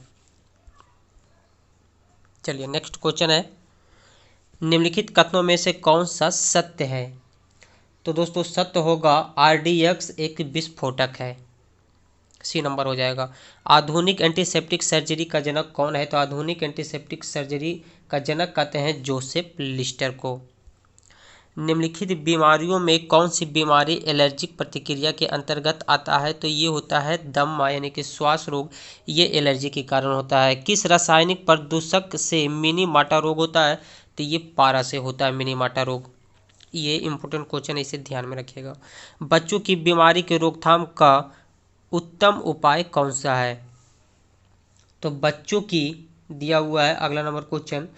तो दोस्तों बच्चों की बीमारियों की रोकथाम के लिए उत्तम उपाय है वैक्सीनेशन। जो बचपन में जो सुई हुई लगाया जाता है, वैक्सीन लगाया जाता है, उसी के बारे में बोल रहा है। उससे उसे बीमारी से लड़ने की ताकत मिलता है। निम्नलिखित में से कौन सा सुमेलित नहीं है? यानी कि गलत कुछ छांटना है आपको, तो इसका आंसर हो जाएगा निम्नलिखित में से कौन सा सुमेलित नहीं है? तो ये डी, पीलिया, क्योंकि यकृत को प्रभावित करता है, गला को नहीं प्रभावित करता है। निम्नलिखित में कौन सा कीट मनुष्य मात्र के लिए उपयोगी नहीं है? कौन सा कीट? तो दोस्तों मधुमक्खी तो जानते, इसका मध या हनी जो होता है उसको हम दवाई उवाई या फिर ऐसे भी खाते हैं। केचुआ है जो मिट्टी की उर्वरक शक्ति बढ़ाता है। और रेशम का कीड़ा से भी रेशम प्राप्त होता है, लेकिन टैप वर्म का कोई उपयोग नहीं है। टैप वर्म क्या होता है, ये हमारे यकृत में एक तरह का कीड़ा होता है, कोई मतलब मीट खाने से, सुअर के मीट खाने से होता है ये टैप वर्म, जो आपका नुकसानदायक है। शरीर में लोहे की कमी से कौन सी बीमारी हो सकती है, तो शरीर में लोहे की कमी से बीमारी होती है रक्तहीनता। एस्टिग्मेटिज्म एक बीमारी, ये क्वेश्चन बार बार आ रहा है, आपको पता होगा। एस्टिग्मेटिज्म एक बीमारी है आँखों की। इंपॉर्टेंट क्वेश्चन, इसे ध्यान में रखिएगा, एग्जाम में बनते रहते हैं। कायिक स्पर्श से फैलने वाला रोग कौन सा है, तो कायिक स्पर्श से फैलने वाला रोग है कॉन्टेजियस। आंसर हो जाएगा बी नंबर। अगला नंबर क्वेश्चन है आपका, नेत्र रोग का चिकित्सक को क्या कहते हैं। नेत्र रोग के जो चिकित्सक होते हैं, डॉक्टर होते हैं, उसे ऑकुलिस्ट बोला जाता है। ऑप्थॉल्मिक संबंधित है, ऑप्थॉल्मिक संबंधित है आँख से। पानी जनित रोग निम्नलिखित में से कौन सा है। पानी जनित रोग के बारे में पूछा गया है, तो टाइफाइड एक पानी जनित रोग होता है। MMR का टीका दिया जाता है, किस में दिया जाता है MMR का टीका, तो दिया जाता है मम्प्स, मिल्स एंड रेबीज से, रेबीज में। आंसर हो जाएगा सी नंबर। मानव शरीर का कौन सा भाग संधि शोथ यानी जिसे हम गठिया बोलते हैं, गठिया से प्रभावित होता है, तो ये तो आपको पता है कि जहाँ पे जोड़ है, जैसे पैर में जोड़ होता है, टेहना वोना में दर्द होता है, वहीं पे ये तकलीफ होता है। चलिए इसको मिलाइएगा, तो दोस्तों मोतियाबिंद कहाँ की बीमारी है, तो ये आँख की बीमारी है, तो ये ए का हो जाएगा आपका 2। पीलिया यकृत को प्रभावित करता है, ये 3 हो जाएगा। मधुमेह जो है दोस्तों, ये पाचन ग्रंथि से संबंधित होता है, तो ये हो जाएगा 4। और ऑस्टोमेटाइटिस ये जीभ से रिलेटेड है, तो ये हो जाएगा 1। तो इसका आंसर आपका हो जाएगा बी नंबर। ग्लूकोमा मानव शरीर के किस अंग को, ये क्वेश्चन रिपीट हो रहा है, तो ग्लूकोमा जो है मानव शरीर के किस अंग को प्रभावित करता है, तो ये करता है आपका आँख, नेत्र को। लाइकिन मिश्रित जीव है जो बने होते हैं, तो लाइकिन मिश्रित जीव है जो बने होते हैं कवक एवं शैवाल के। मधुमेह रोग प्रभावित करता है, तो ये अग्नाशय को, जिसे इंग्लिश में पेनक्रियाज भी बोला जाता है। आयोडीन युक्त नमक का प्रचार किया जाता है, आयोडीन युक्त नमक का प्रचार किया जाता है किसके दूर करने के लिए, तो ये होता है आपका घेंगा रोग के लिए। आंसर हो जाएगा सी नंबर, पोषनज घेंगा, घेंगा को। मनुष्य के लिए सबसे हानिकारक विकिरण कौन सा है, तो मनुष्य के लिए सबसे हानिकारक विकिरण होता है बीटा किरणें। नेक्स्ट क्वेश्चन है, निम्नलिखित में से कौन सा बैक्टीरिया के संक्रमण के कारण होता है, तो बैक्टीरिया से होने वाली बीमारी कौन सी है, तो बैक्टीरिया से होता है टेटनस। निम्नलिखित में से कौन सा रोग पानी से फैलता है, यह हैजा फैलता है, हम लोग क्वेश्चन पीछे भी देखे थे। चलिए आगे देखिएगा, प्रमेय किसके ठीक ढंग से कार्य न करने के कारण होता है, तो ये अग्नाशय के, अगर ये गड़बड़ है इसमें तो ये हो सकता है। मलेरिया प्रभावित करता है, तो मलेरिया किसे प्रभावित करता है, तो ये जिगर या प्लीहा को प्रभावित करता है। बाइट्स रोग शरीर के किस भाग को प्रभावित करता है, ये एक बीमारी है, तो इसे शरीर को किस अंग को प्रभावित करता है, तो ये प्रभावित करता है गुर्दा को। गुर्दा किसे बोलते हैं, किडनी को। वातोन्माद जिसे कहते हैं हिस्टीरिया रोग सामान्यतः किस वर्ग में होता है, तो ये दोस्तों ये जवान महिलाएं में होती है, जब ये ज़्यादा होता है, जवान जब होते हैं तब ये बीमारी होती है। नेक्स्ट क्वेश्चन देखेंगे, निम्नलिखित में से कौन संक्रमित मच्छर के काटने से नहीं होता है, नहीं की बात की गई है, तो मच्छर काटने से कौन सा नहीं होता है, तो प्लेग नहीं होता है। मलेरिया, अच्छा प्लेग नहीं था, लेकिन पित्त ज्वर मलेरिया डेंगू या मच्छर के काटने से बीमारी होता है। मलेरिया तथा डेंगू में निम्नलिखित में से क्या उभयनिष्ठ नहीं है, तो ये है मलेरिया एवं डेंगू में मच्छर प्रजाति। आंसर हो जाएगा डी नंबर। गोल कृमि निमेटोड जिसे कहते हैं से होने वाला रोग कौन सा है, तो गोल कृमि से क्या सा रोग होता है, तो ये होता है फाइलेरिया। निम्नलिखित में से कौन सा रोग कीट के काटने से होता है, तो कीट के काटने से होने वाली बीमारी कौन सा है, डेंगू, जो मच्छर के काटने से होता है। अभी पढ़ें तो मच्छर एक कीट के अंतर्गत आता है। सफ़ेद कीट एक महत्वपूर्ण कवक रोग है, सफ़ेद कीट एक महत्वपूर्ण कवक रोग है सरसों का, सरसों का ये बीमारी है। एक व्यक्ति जो, ध्यान दीजिएगा, एक व्यक्ति जो फेनिल कीटोन्यूरिया फेनिल कीटोन्यूरिया रोग से प्रभावित है, निम्नलिखित में से पीड़ित होता है। किससे पीड़ित होता है? तो वृक्क का फेल होना, वृक्क यानी कि किडनी का फेल हो जाना। निम्नलिखित में से किस रोग को एंटीबायोटिक्स द्वारा ठीक नहीं किया जा सकता है? कुष्ठ रोग, टेटनस, खासरा या हैजा। तो ये होगा खासरा, जो एंटीबायोटिक से ठीक नहीं होगा। अल्जाइमर रोग में मानव शरीर का कौन सा अंग प्रभावित होता है? अल्जाइमर रोग एक बीमारी है, अल्जाइमर, जो मस्तिष्क को प्रभावित करता है। कौन सी बीमारी सबसे कम संक्रामक है? तो ये होता है पीलिया, जो कम संक्रामक है। फुट और माउथ रोग निम्नलिखित में से प्रमुखता किन में पाया जाता है? तो फुट और माउथ रोग होता है मवेशी एवं सूअर में। मवेशी यानी जानवर को बोलते हैं। सुमेलित कीजिएगा, चलिए इसे सुमेलित कीजिए आप। दिया हुआ है प्लेग, तो इसका आंसर हो जाएगा दोस्तों डी नंबर, आप मिला लीजिएगा। ठीक है, इसका आंसर हो जाएगा डी नंबर। निम्नलिखित में से कौन सी जोड़ी गलत है? निम्नलिखित में से कौन सी जोड़ी गलत है? तो ये इसका आंसर हो जाएगा पोलियो बंदर।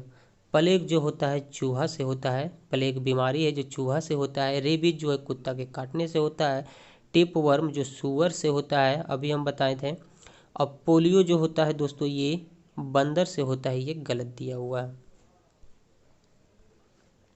अगला क्वेश्चन भी आपको मिलाना है, तो इसका आंसर भी हम आपको बता देते हैं, डी नंबर होगा, मिला लीजिएगा। एथलीट फुट बीमारी होती है, एथलीट फुट बीमारी होती है आपका फफूंद से। चलिए इसे भी मिलान करना है आपको। ये आपका क्वेश्चन दिया हुआ है, नीचे ऑप्शन दिया हुआ है, इसे हम आपको बता देते हैं। हीमोफीलिया जो आपका है दोस्तों आनुवांशिक रोग होता है, इसका हो जाएगा 2 नंबर। डायबिटीज, डायबिटीज जो है हार्मोन की गड़बड़ी से होता है, इसका 3 नंबर हो जाएगा। और रिकेट्स जो है कवकी संक्रमक है। ठीक है, रिकेट्स कवकी संक्रमक है, ये 4 नंबर हो जाएगा। और डी का होगा रिंग वर्म हिंताजन रोग है, इसका 1 हो जाएगा। इसमें मिलाने वाला क्वेश्चन ज़्यादा दिया हुआ है, एक और मिलाइएगा आपको। मलेरिया किससे होता है? तो ये प्रोटोजोआ से होता है, इसका 4 नंबर हो जाएगा। पोलियो आपका विषाणु जनित रोग है, ये 3 हो जाएगा। तपेदिक आपका जीवाणु से होता है, ठीक है, बैक्टीरिया से होता है, 2 नंबर। दाद होता है आपका कवक से। आर्गटल उपभोग से होता है, आर्गटल उपभोग से होता है आपका संदूषित अन्न के। इसे मैच कीजिएगा। दिया हुआ है मलेरिया, तो दोस्तों मलेरिया आपका हो जाएगा रक्त कोशिका। क्या दिया हुआ है पहले हम पढ़ते हैं, ऊपर में क्या दिया हुआ है। सूची 1 को सूची 2 के साथ सम्मिलित कीजिए और सूची के नीचे दिए गए कूटों का प्रयोग कर सही उत्तर दीजिए। चलिए ठीक है, मिलाइएगा। इसका आंसर हो जाएगा बी नंबर। वीडियो को रोक के आप देख लीजिएगा। आगे दिया हुआ है नेक्स्ट क्वेश्चन और लास्ट क्वेश्चन है, 2 क्वेश्चन और बचा हुआ है। टमाटर की बीज रहित फल का उत्पादन संभव है? तो ये दोस्तों पुष्पों पर हार्मोन छिड़कने से।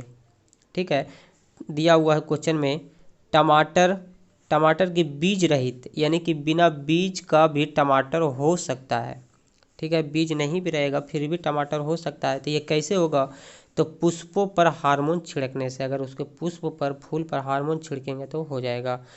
अगला क्वेश्चन है एपिडर्मिक रोग संबंधित है, तो एपिडर्मिक रोग संबंधित है आपका स्किन से। ठीक है, स्किन के रोग को एपिडर्मिक रोग कहते हैं। नेक्स्ट चैप्टर है पारिस्थितिकी, जिसे इंग्लिश में इकोलॉजी कहते हैं।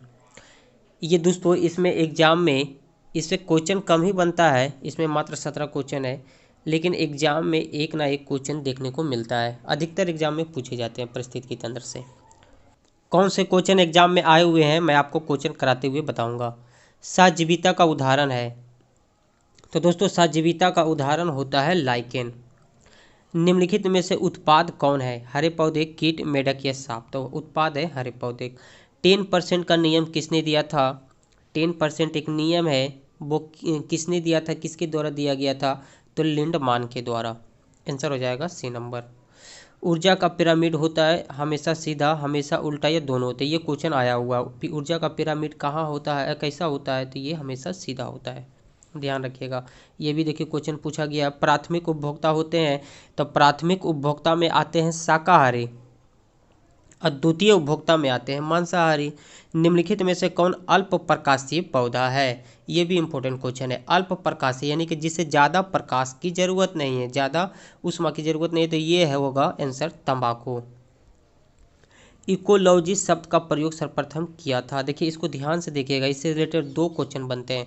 इकोलॉजी शब्द का प्रयोग किसने किया था? इकोलॉजी यानी कि हिंदी में बोलेंगे पारिस्थितिकी, सिर्फ पारिस्थितिकी। तो ये शब्द दिया गया था रीटर के द्वारा। और द्वितीय उपभोक्ता में आते हैं मांसाहारी, मैंने अभी बताया था। निम्नलिखित में कौन अजैविक कारक है? तो जल भी है, कार्बोहाइड्रेट भी है, ताप भी है। तो आंसर हो जाएगा सभी। इससे रिलेटेड हम फिर इस पे बात करेंगे, रुकिए। निम्नलिखित में से अपघटक कौन है? तो निम्नलिखित में से अपघटक कौन सा है? तो इसका आंसर हो जाएगा कवक। हाँ, इसी के बारे में हम बोल रहे थे। देखिए यहाँ पे दिया हुआ पारिस्थितिकी तंत्र यानी कि इकोसिस्टम, और ऊपर दिया हुआ था सिर्फ इकोलॉजी यानी कि सिर्फ पारिस्थितिकी, तंत्र नहीं जुड़ा हुआ था। यहाँ पे तंत्र जुट गया, देख रहे हैं, यहाँ पे तंत्र अगर जुट गया तो ये शब्द किसने दिया था? तो ये शब्द दिया था आपका टेंसले ने। इसमें कन्फ्यूजन होता है, ये क्वेश्चन पूछा भी गया है। तब तंत्र अगर जुटे तो टेंसले ने, और सिर्फ पारिस्थितिकी पूछे तो रीटर मारिएगा। अगला नंबर क्वेश्चन है, पारिस्थितिकी तंत्र के 2 घटक कौन से हैं? तो 2 घटक होते हैं जैविक और अजैविक। किसी पारिस्थितिकी तंत्र में ऊर्जा के प्रवाह के बारे में कौन श्रृंखला सही है? तो इसका आंसर हो जाएगा सी नंबर, उत्पादक, उपभोक्ता, अपघटक। पारितंत्र में ऊर्जा का प्राथमिक या मुख्य स्रोत होता है? तो पारितंत्र में ऊर्जा का प्राथमिक या मुख्य स्रोत होता है सूर्य का प्रकाश। आंसर हो जाएगा ए नंबर। अगला क्वेश्चन है, पारिस्थितिकी संतुलन बनाए रखने के लिए भारत में वन क्षेत्र कितने अनुपात में होना चाहिए? दोस्तों आजकल का जो थी चल रहा है आपका पीरियड, वो बहुत ही गंभीर है, क्योंकि पेड़ पौधे बहुत ही कम हो गए हैं, पॉल्यूशन ज़्यादा हो गया है। इससे मानव जाति पर खतरा है, सभी जीवों पर खतरा है। तो दोस्तों आप लोग क्या कीजिए, पेड़ पौधे को बचा के रखिए, पानी को बचाइए, जल को बचाइए, क्योंकि अगर वो बचेगा तो हम बचेंगे। सभी जीव को आप इससे ज़िंदा रख सकते हैं पेड़ पौधे के माध्यम से। तो ये पेड़ पौधे ज़रूरी हो गया है। तो दोस्तों पारिस्थितिकी संतुलन बनाए रखने के लिए भारत में वन क्षेत्र कितने अनुपात में होना चाहिए? तो 33% होना चाहिए, लेकिन अब ये 33% से बहुत ज़्यादा कम गया है, जो कि खतरा है। भारत में वन अनुसंधान संस्थान कहाँ है? तो भारत में वन अनुसंधान संस्थान है देहरादून में। और लास्ट क्वेश्चन है, निम्नलिखित में से कौन कृत्रिम पारिस्थितिकी तंत्र? अगला चैप्टर है बायोलॉजी का प्रदूषण, जिसे इंग्लिश में बोलते हैं पॉल्यूशन।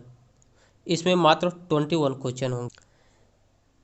मृदा संरक्षण वह प्रक्रम है जिसमें मृदा को नुकसान से बचाया जाता है। ठीक है, आंसर हो जाएगा डी नंबर। मृदा अपरदन रोका जा सकता है? तो दोस्तों मृदा अपरदन रोका जा सकता है वन रोपण, यानी कि ज़्यादा से ज़्यादा पेड़ पौधे लगाकर। निम्नलिखित में से कौन सा वाहन प्रदूषण का एक भाग नहीं है? तो इसका आंसर हो जाएगा हाइड्रोजन। हाइड्रोजन से ज़्यादा प्रदूषण नहीं होता है। सबसे कम वायु प्रदूषण किससे होता है? तो सबसे कम वायु प्रदूषण होता है आपका पवन चक्की से।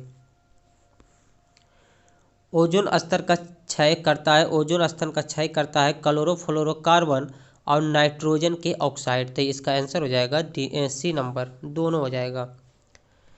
यदि जल प्रदूषण इसी गति से होता रहा तो अंततः क्या होगा? अंततः क्या होगा? अंत में क्या होगा? अगर जल इसी तरह से प्रभावित होते रहा, दूषित होते रहेगा, तो क्या होगा? जलीय जीवन के लिए ऑक्सीजन अणु उपलब्ध हो जाएगा, अणु उपलब्ध हो जाएगा। मतलब कहने का मतलब है, अगर जल दूषित हो जाएगा तो दोस्तों जल के अंदर जो ऑक्सीजन होते हैं, जल के अंदर जो ऑक्सीजन होते हैं वे खत्म हो जाएंगे।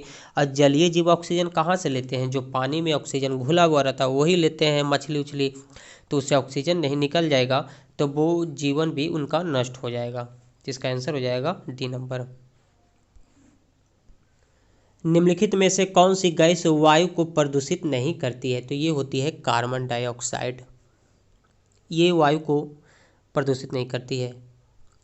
स्मॉग में होता है। तो स्मॉग में क्या होता है? हाइड्रोजन एवं नाइट्रोजन की ऑक्साइड। आंसर हो जाएगा सी नंबर। फोटोकेमिकल स्मॉग कहलाता है, फोटोकेमिकल स्मॉग कहलाता है, इसका रासायनिक सूत्र पूछा है। तो ये होता है NO2O3 पैन। राष्ट्रीय पर्यावरण इंजीनियरिंग अनुसंधान संस्थान कहाँ पे है? तो ये आपका है नागपुर में। निम्नलिखित में से कौन सा सत्य है? तो दोस्तों शीशे से तंत्रिका तंत्र संबंधित रोग उत्पन्न होता है, ये सही है। कैडमियम रक्तचाप बढ़ा देता है, पारा से मिनीमाटा नामक रोग होता है, तो ये सभी सही है। वायु प्रदूषण का प्रभाव मनुष्य पर क्या पड़ता है? तो दोस्तों वायु जब प्रदूषित हो जाएगा तब मनुष्य के जीवन पे इसे किस तरह का प्रभाव पड़ेगा? तो ये हो जाएगा सल्फर डाइऑक्साइड से आँख में जलन होता है, हाइड्रोकार्बन से कैंसर नामक रोग उत्पन्न होता है, टेट्रा इथाइल लेड से हीमोग्लोबिन का निर्माण रुक जाता है। दोस्तों जब ये सब काम खत्म हो जाएगा, हीमोग्लोबिन का निर्माण अगर रुक जाएगा तो इसी से समझ जाइए कि आदमी का मृत्यु हो जाएगा। तो इसका आंसर हो जाएगा डी नंबर। जल किन कारणों से प्रदूषित होता है? तो इसका आंसर भी हो जाएगा डी नंबर। कूड़ा करकट वाहित मल इत्यादि, अगर हम पानी में कूड़ा करकट फेंकेंगे तो उससे भी होगा। कृषि में कीटनाशी, यानी कि कृषि में जो हम कीटनाशी दवाई के रूप में उपयोग करते हैं, अगर वो पानी में गया, नदी में गया तो प्रभावित हो गया। साबुन एवं मार्जक, हम जो तालाब उलाब में नहाते हैं, नदी में नहाते हैं, साबुन का झाग उसमें जाता है तो प्रदूषित हो जाता है। प्रदूषित जल में BOD बायोलॉजिकल ऑक्सीजन डिमांड क्या है?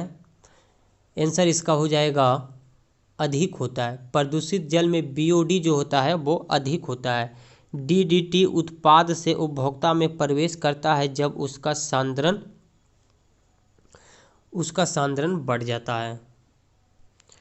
ध्वनि प्रदूषण उत्पन्न होता है, देखिए इसको ऊपर बनाइएगा, ये भी इम्पोर्टेंट क्वेश्चन है। ध्वनि प्रदूषण उत्पन्न होता है 85 डिग्री 85 डिग्री डेसिबल से जब अधिक हो, 85 डेसिबल से अधिक हो तब। विकिरण प्रदूषण उत्पन्न करता है, विकिरण प्रदूषण उत्पन्न करता है कैंसर रोग और उत्परिवर्तन, मतलब विकिरण प्रदूषण से कैंसर रोग और उत्परिवर्तन दोनों होता है। ध्वनि प्रदूषण से उत्पन्न हो सकता है। ध्वनि प्रदूषण से क्या उत्पन्न होगा? तो सिर में दर्द होता है, अगर डीजे उजे कहीं बज रहा है, आपका तेज साउंड में गाना सुन रहा है, तो एक दो गानों को सुनिएगा तो आपको भी इंटरेस्ट आएगा, मनोरंजन लीजिएगा, मज़ा लीजिएगा। लेकिन इसके बाद क्या होता है, थोड़ा सा सिर हल्का हल्का दर्द देने लगता है। जब गाना वाना अगर नहीं पसंद है या ज़्यादा देर सुने तो आपको ख़राब लगने लगेगा, तो सिर दर्द होगा। इसके बाद फिर आप गाली गलौज भी कर देते हैं कि दिन भर गाना बजाते रहता है, तो चिड़चिड़ापन भी आ जाता है। हृदय संबंधी रोग, अगर डीजे का अगर वॉल्यूम ज़्यादा है तो आप वहाँ पर गेस कीजिएगा, थोड़ा थोड़ा कंपन होता है, हृदय उर्दय लग रहा है जैसे फेंक रहा है बाहर। तो इसका आंसर हो जाएगा डी नंबर। जल में तेल की मिलावट से जीवों को, ये मैंने अभी तुरंत उसी से रिलेटेड क्वेश्चन है, जल में अगर तेल की मिलावट हो तो जीवों पर क्या प्रभाव पड़ेगा? तो ऑक्सीजन नहीं मिल पाएगा, ऑक्सीजन उसे नहीं मिल पाता, उसकी मृत्यु भी हो सकती है। अगला नंबर क्वेश्चन है, निम्नलिखित में से कौन सा सत्य है? तो इसका आंसर हो जाएगा डी नंबर, ये तीनों सत्य है। नाइट्रोजन का ऑक्साइड फसल को उत्पादक को कम करता है। अम्ल वर्षा से मृदा तथा जलाशय प्रदूषित होता है। अम्ल वर्षा संगमरमर को प्रभावित करती है। लास्ट क्वेश्चन इस चैप्टर का, सूर्य की किरणों में उपस्थित हानिकारक पराबैंगनी विकिरण से रोग हो जाता है, कौन सा रोग होता है? तो त्वचा का कैंसर रोग होता है। अगला चैप्टर है आर्थिक दृष्टि से महत्वपूर्ण पौधे। इसमें मात्र आपको 20 क्वेश्चन देखने को मिलेंगे। पौधे से रेशे को अलग करने के लिए रेशे को ढीला करने की प्रक्रिया को क्या कहते हैं? तो उसे बोला जाता है रेटिंग। लौंग का कौन सा भाग खाया जाता है? ये बहुत ही इंपॉर्टेंट क्वेश्चन है, बहुत बार एग्जाम में आ चुके हैं। लौंग का कौन सा? तो पुष्पकलिका।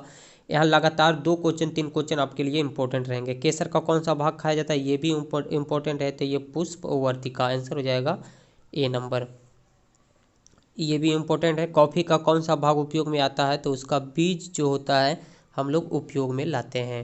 आंसर हो जाएगा बी नंबर। एट्रोपिन प्राप्त किया जाता है, तो एट्रोपिन प्राप्त होता है बेलाडोना से। कुनैन प्राप्त किया जाता है, ये भी इम्पोर्टेंट है। कुनैन किससे प्राप्त होता है? तो प्राप्त होता है ये सिनकोन नामक एक पेड़ होता है, उसी से प्राप्त होता है। अफीम प्राप्त किया जाता है, तो अफीम प्राप्त होता है लैटेक्स से, इसे भी ध्यान में रखिएगा। जूट प्राप्त होता है, तो जूट कहाँ से प्राप्त होता है? तो दोस्तों ये फ्लोएम से प्राप्त होता है। जूट आपका फ्लोएम से प्राप्त होता है, अफीम आपका लेटेक्स से प्राप्त होता है। कुनैन प्राप्त किया जाता है, इसे भी ध्यान में रखना है। तो कुनैन प्राप्त किया जाता है छाल से, कुनैन छाल से प्राप्त होता है। आम का वानस्पतिक नाम क्या होता है? तो आम का वैज्ञानिक नाम होता है मोंजीफेरा इंडिका। ऑप्शन हो जाएगा ए नंबर पाइजम सेटिवम। पाइजम सेटिवम, इसको भी ध्यान में रखना है, किसका वानस्पतिक नाम होता है? तो ये होता है मटर का। टमाटर का रंग लाल किस कारण होता है? तो टमाटर का लाल रंग होता है लाइकोपीन के कारण, उसमें लाइकोपीन पाया जाता है जिसके कारण टमाटर लाल दिखता है। आलू का कौन सा भाग खाया जाता है? तो आलू का खाया जाता है तना। हींग की प्राप्ति पौधे के किस भाग से होती है? तो हींग की प्राप्ति, हींग जो गर्म होता है, गर्म ही करता है, हींग की प्राप्ति और औषधि भी बनाने में इसका काम किया जाता है। तो ये प्राप्त होता है जड़, हींग प्राप्त होता है आपका जड़ से।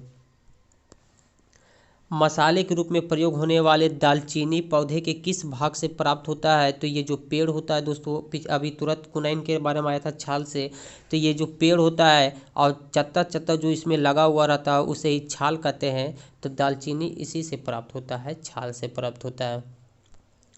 निम्नलिखित में से कौन सा तना है? दिया हुआ है ऑप्शन में आपका गाजर, चुकंदर, शकरकंद और अरबी। तो इसका आंसर हो जाएगा आपका अरबी। कुनैन की छाल से किस बीमारी की दवा बनती है? तो कुनैन की छाल से किस बीमारी की दवा बनती है? तो ये बनती है मलेरिया की। डहेलिया, डहेलिया नामक पौधे से किस बीमारी की दवा बनाई जाती है? डहेलिया नामक एक पेड़ है, उससे किस बीमारी का दवा बनता है? तो ये बनता है मधुमेह का। सोलनम ट्यूबरोसम, सोलनम ट्यूबरोसम किस पौधे का वानस्पतिक नाम है? तो ये नाम होता है आलू का। कॉफ़ी पौधे के किस भाग से प्राप्त किया जाता है? तो कॉफ़ी प्राप्त होता है पौधे के बीज से। अगला चैप्टर है आपका जैव प्रौद्योगिकी बायोटेक्नोलॉजी। तो दोस्तों इस चैप्टर का पहला नंबर क्वेश्चन है, भारतीय कृषि अनुसंधान संस्थान कहाँ पे है? भारतीय कृषि अनुसंधान संस्थान कहाँ पे है? तो ये आपका दिल्ली में है। भारतीय विज्ञान संस्थान कहाँ है? ये आपका बंगलौर में पड़ता है। जैव उर्वरक का निर्माण होता है, तो जैव उर्वरक का निर्माण आपका जीवाणु से, शैवाल से और कवक से, ये सभी से होता है। विटामिन डी का निर्माण होता है, तो विटामिन डी का निर्माण होता है आपका ईस्ट से। आंसर हो जाएगा आपका सी नंबर। दलहन में किस अमीनो अम्ल की कमी होती है? तो दलहन में आपका मेथियोनिन और सिस्टीन दोनों एमिनो अम्ल की कमी होती है। आंसर हो जाएगा सी नंबर। अगला नंबर है, तेल पीने वाले बैक्टीरिया का नाम क्या है? बैक्टीरिया में से जीवाणु जो तेल को पीता है उसे कहते हैं सुपर बग। एजोला एक फर्न है जिसकी जड़ पर उपस्थित होता है। तो एजोला एक ऐसा फर्न है जिसकी जड़ पर उपस्थित होता है एना बिना। अनाज में किस अमीनो अम्ल की कमी होती है? तो अनाज में आपका लाइसिन, ट्रिप्टोफैन और थियोनिन, ये सभी आपका अब्सेंट होता है। अनाज में किस अमीनो अम्ल की कमी होती है? तो ये तीनों की कमी होती है। इंटरफेरोन क्या है? तो इंटरफेरोन आपका एक प्रकार का प्रोटीन है। आंसर हो जाएगा ए नंबर। स्ट्रेप्टोमाइसिन नामक प्रतिजैवी की खोज किसने की थी? तो ये थे बॉक्समैन। राष्ट्रीय डेयरी अनुसंधान संस्थान केंद्र कहाँ पे है? तो आपका ये आपका पड़ता है हरियाणा करनाल में। पादप अभिजनन का उद्देश्य क्या है? तो पादप अभिजनन का उद्देश्य होता है दोस्तों फसल पौधे के गुणों में सुधार करना। पादप मतलब पेड़ पौधे, रोग तथा कीट अवरोधी किस्मों का विकास, शीघ्र पकने वाली किस्मों का विकास। आंसर हो जाएगा डी नंबर। चाय का उद्भव केंद्र कहाँ है? चाय का उद्भव केंद्र का मतलब हुआ कि सबसे ज़्यादा चाय का जो केंद्र है वो कहाँ होता है? तो दोस्तों चाय का मेन रूप से भूमिका जो होता है उत्पादन में, ये चीन का है। उत्तक संवर्धन को संरक्षित रखा जा सकता है। तो उत्तक संवर्धन को संरक्षित रखा जा सकता है नाइट्रोजन में -196 डिग्री सेल्सियस पे। आलू का उद्भव केंद्र कहाँ है? तो आलू का उद्भव केंद्र है आपका दक्षिण अमेरिका। 80% से अधिक सेल में पाया जाता है। तो दोस्तों 80% से अधिक सेल में पाया जाता है वाटर, जल। हाल ही में विकसित टर्मिनेटर तकनीक का उपयोग हुआ है। तो दोस्तों ये हुआ है कपास में। नेक्स्ट क्वेश्चन है प्रोकैरियोट्स होते हैं, तो प्रोकैरियोट्स आपका निश्चित नाभिक की कमी वाले जीव हैं। आंसर हो जाएगा बी नंबर प्रोकैरियोट्स।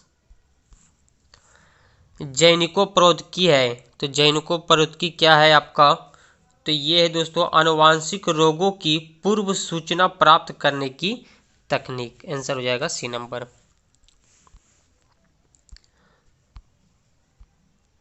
अगला नंबर है कपास के कीट रोधी पौधे आनुवांशिक इंजीनियरिंग द्वारा एक जीन को निविष्ट कर निर्वात किए गए हैं, जो लिए गए हैं आपका जीवाणु से, जिसे हम लोग इंग्लिश में बैक्टीरिया बोलते हैं।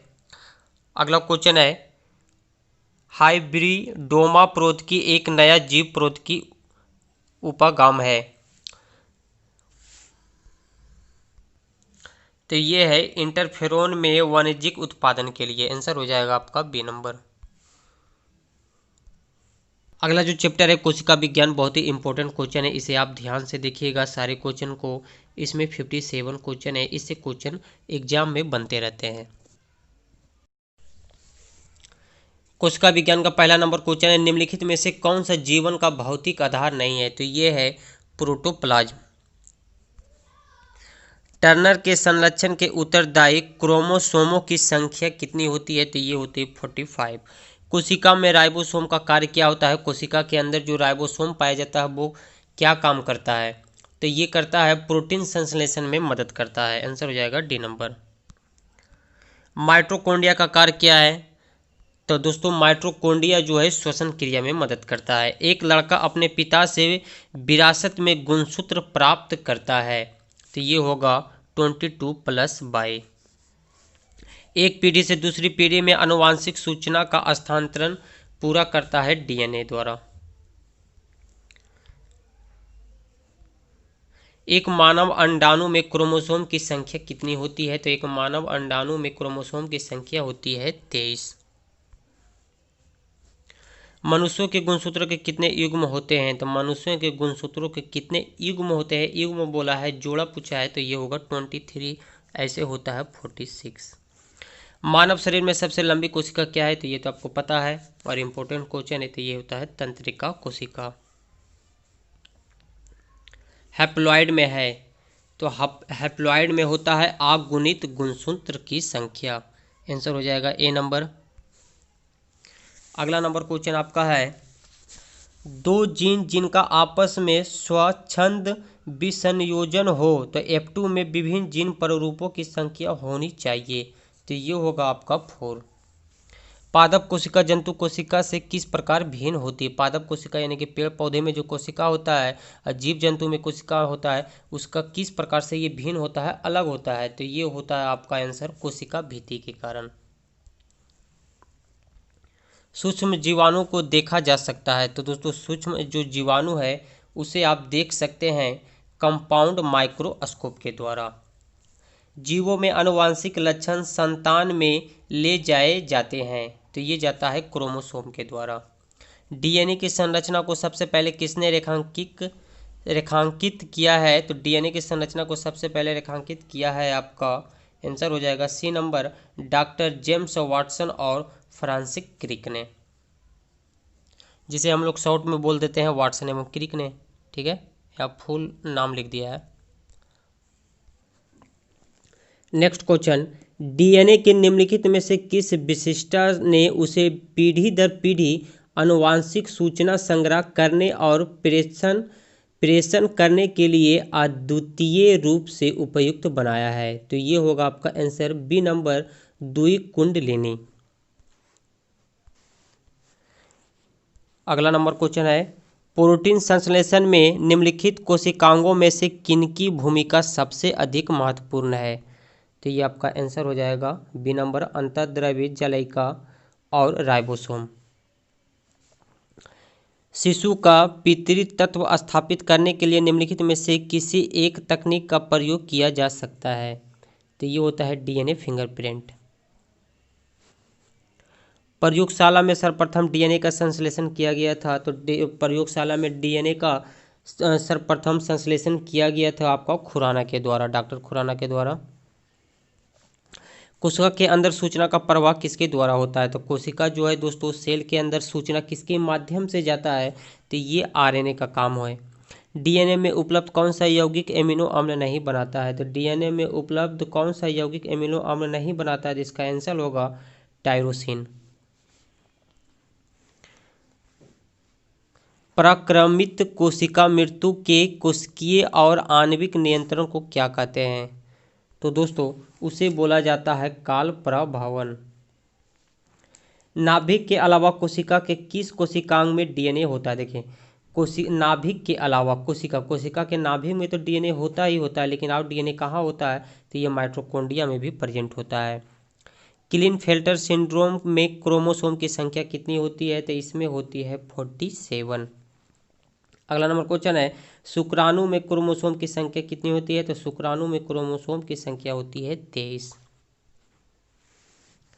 टमाटर में कौन सा वर्णक पाया जाता है दोस्तों? तो टमाटर में आपका पाया जाता है लाइकोपेन, जिसके कारण टमाटर लाल भी होता है। ये क्वेश्चन हम लोग देखे भी हैं तुरंत अभी थोड़ी देर पहले। कोशिका का शक्तिगिरी किसे कहते हैं? पावर हाउस किसे कहा जाता है? तो इसे कहते हैं हम लोग दोस्तों माइटोकॉन्ड्रिया को। आइए श्वसन श्वास भी लेने में मदद करता है। किसे आत्महत्या की थैली कहते हैं? तो आत्महत्या के ये भी क्वेश्चन इंपॉर्टेंट है, ये भी इंपॉर्टेंट है, ये भी इंपॉर्टेंट है। किसे आत्महत्या की थैली कहते हैं? तो दोस्तों कहते हैं लाइसोसोम को। डीएनए से डीएनए का बनना क्या कहलाता है? तो दोस्तों डीएनए से डीएनए का बनना कहलाता है रेप्लिकेशन।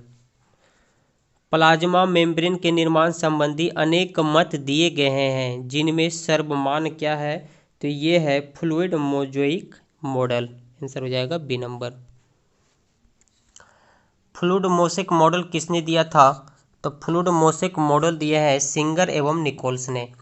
कोशिका सिद्धांत किसने दिया था? ये भी बहुत इंपॉर्टेंट क्वेश्चन है। कोशिका सिद्धांत देने वाले थे स्लाइडेन एवं स्वैन ने। वैज्ञानिक का नाम है। इलेक्ट्रॉन माइक्रोस्कोप का आविष्कार किसने किया था? इलेक्ट्रॉन माइक्रोस्कोप का आविष्कार किया है एम नॉल एवं ई रस्का ने। कब किया है? तो 1932 ईस्वी में। सबसे छोटी कोशिका क्या है? तो सबसे छोटी कोशिका को हम लोग कहते हैं क्या? माइकोप्लाज्मा। ध्यान में रखिएगा, डीएनए के एक न्यूक्लियोटाइड में होता है। तो डीएनए के एक न्यूक्लियोटाइड में होता है शर्करा, नाइट्रोजनी क्षार एवं फास्फेट। किस अवस्था में डीएनए का संश्लेषण होता है? तो आपका ये होता है एस फेज में। विभाजन के किस अवस्था में केंद्रक झिल्ली गायब हो जाती है? तो विभाजन के किस अवस्था में केंद्रक झिल्ली गायब हो जाती है? तो मेटाफेज में।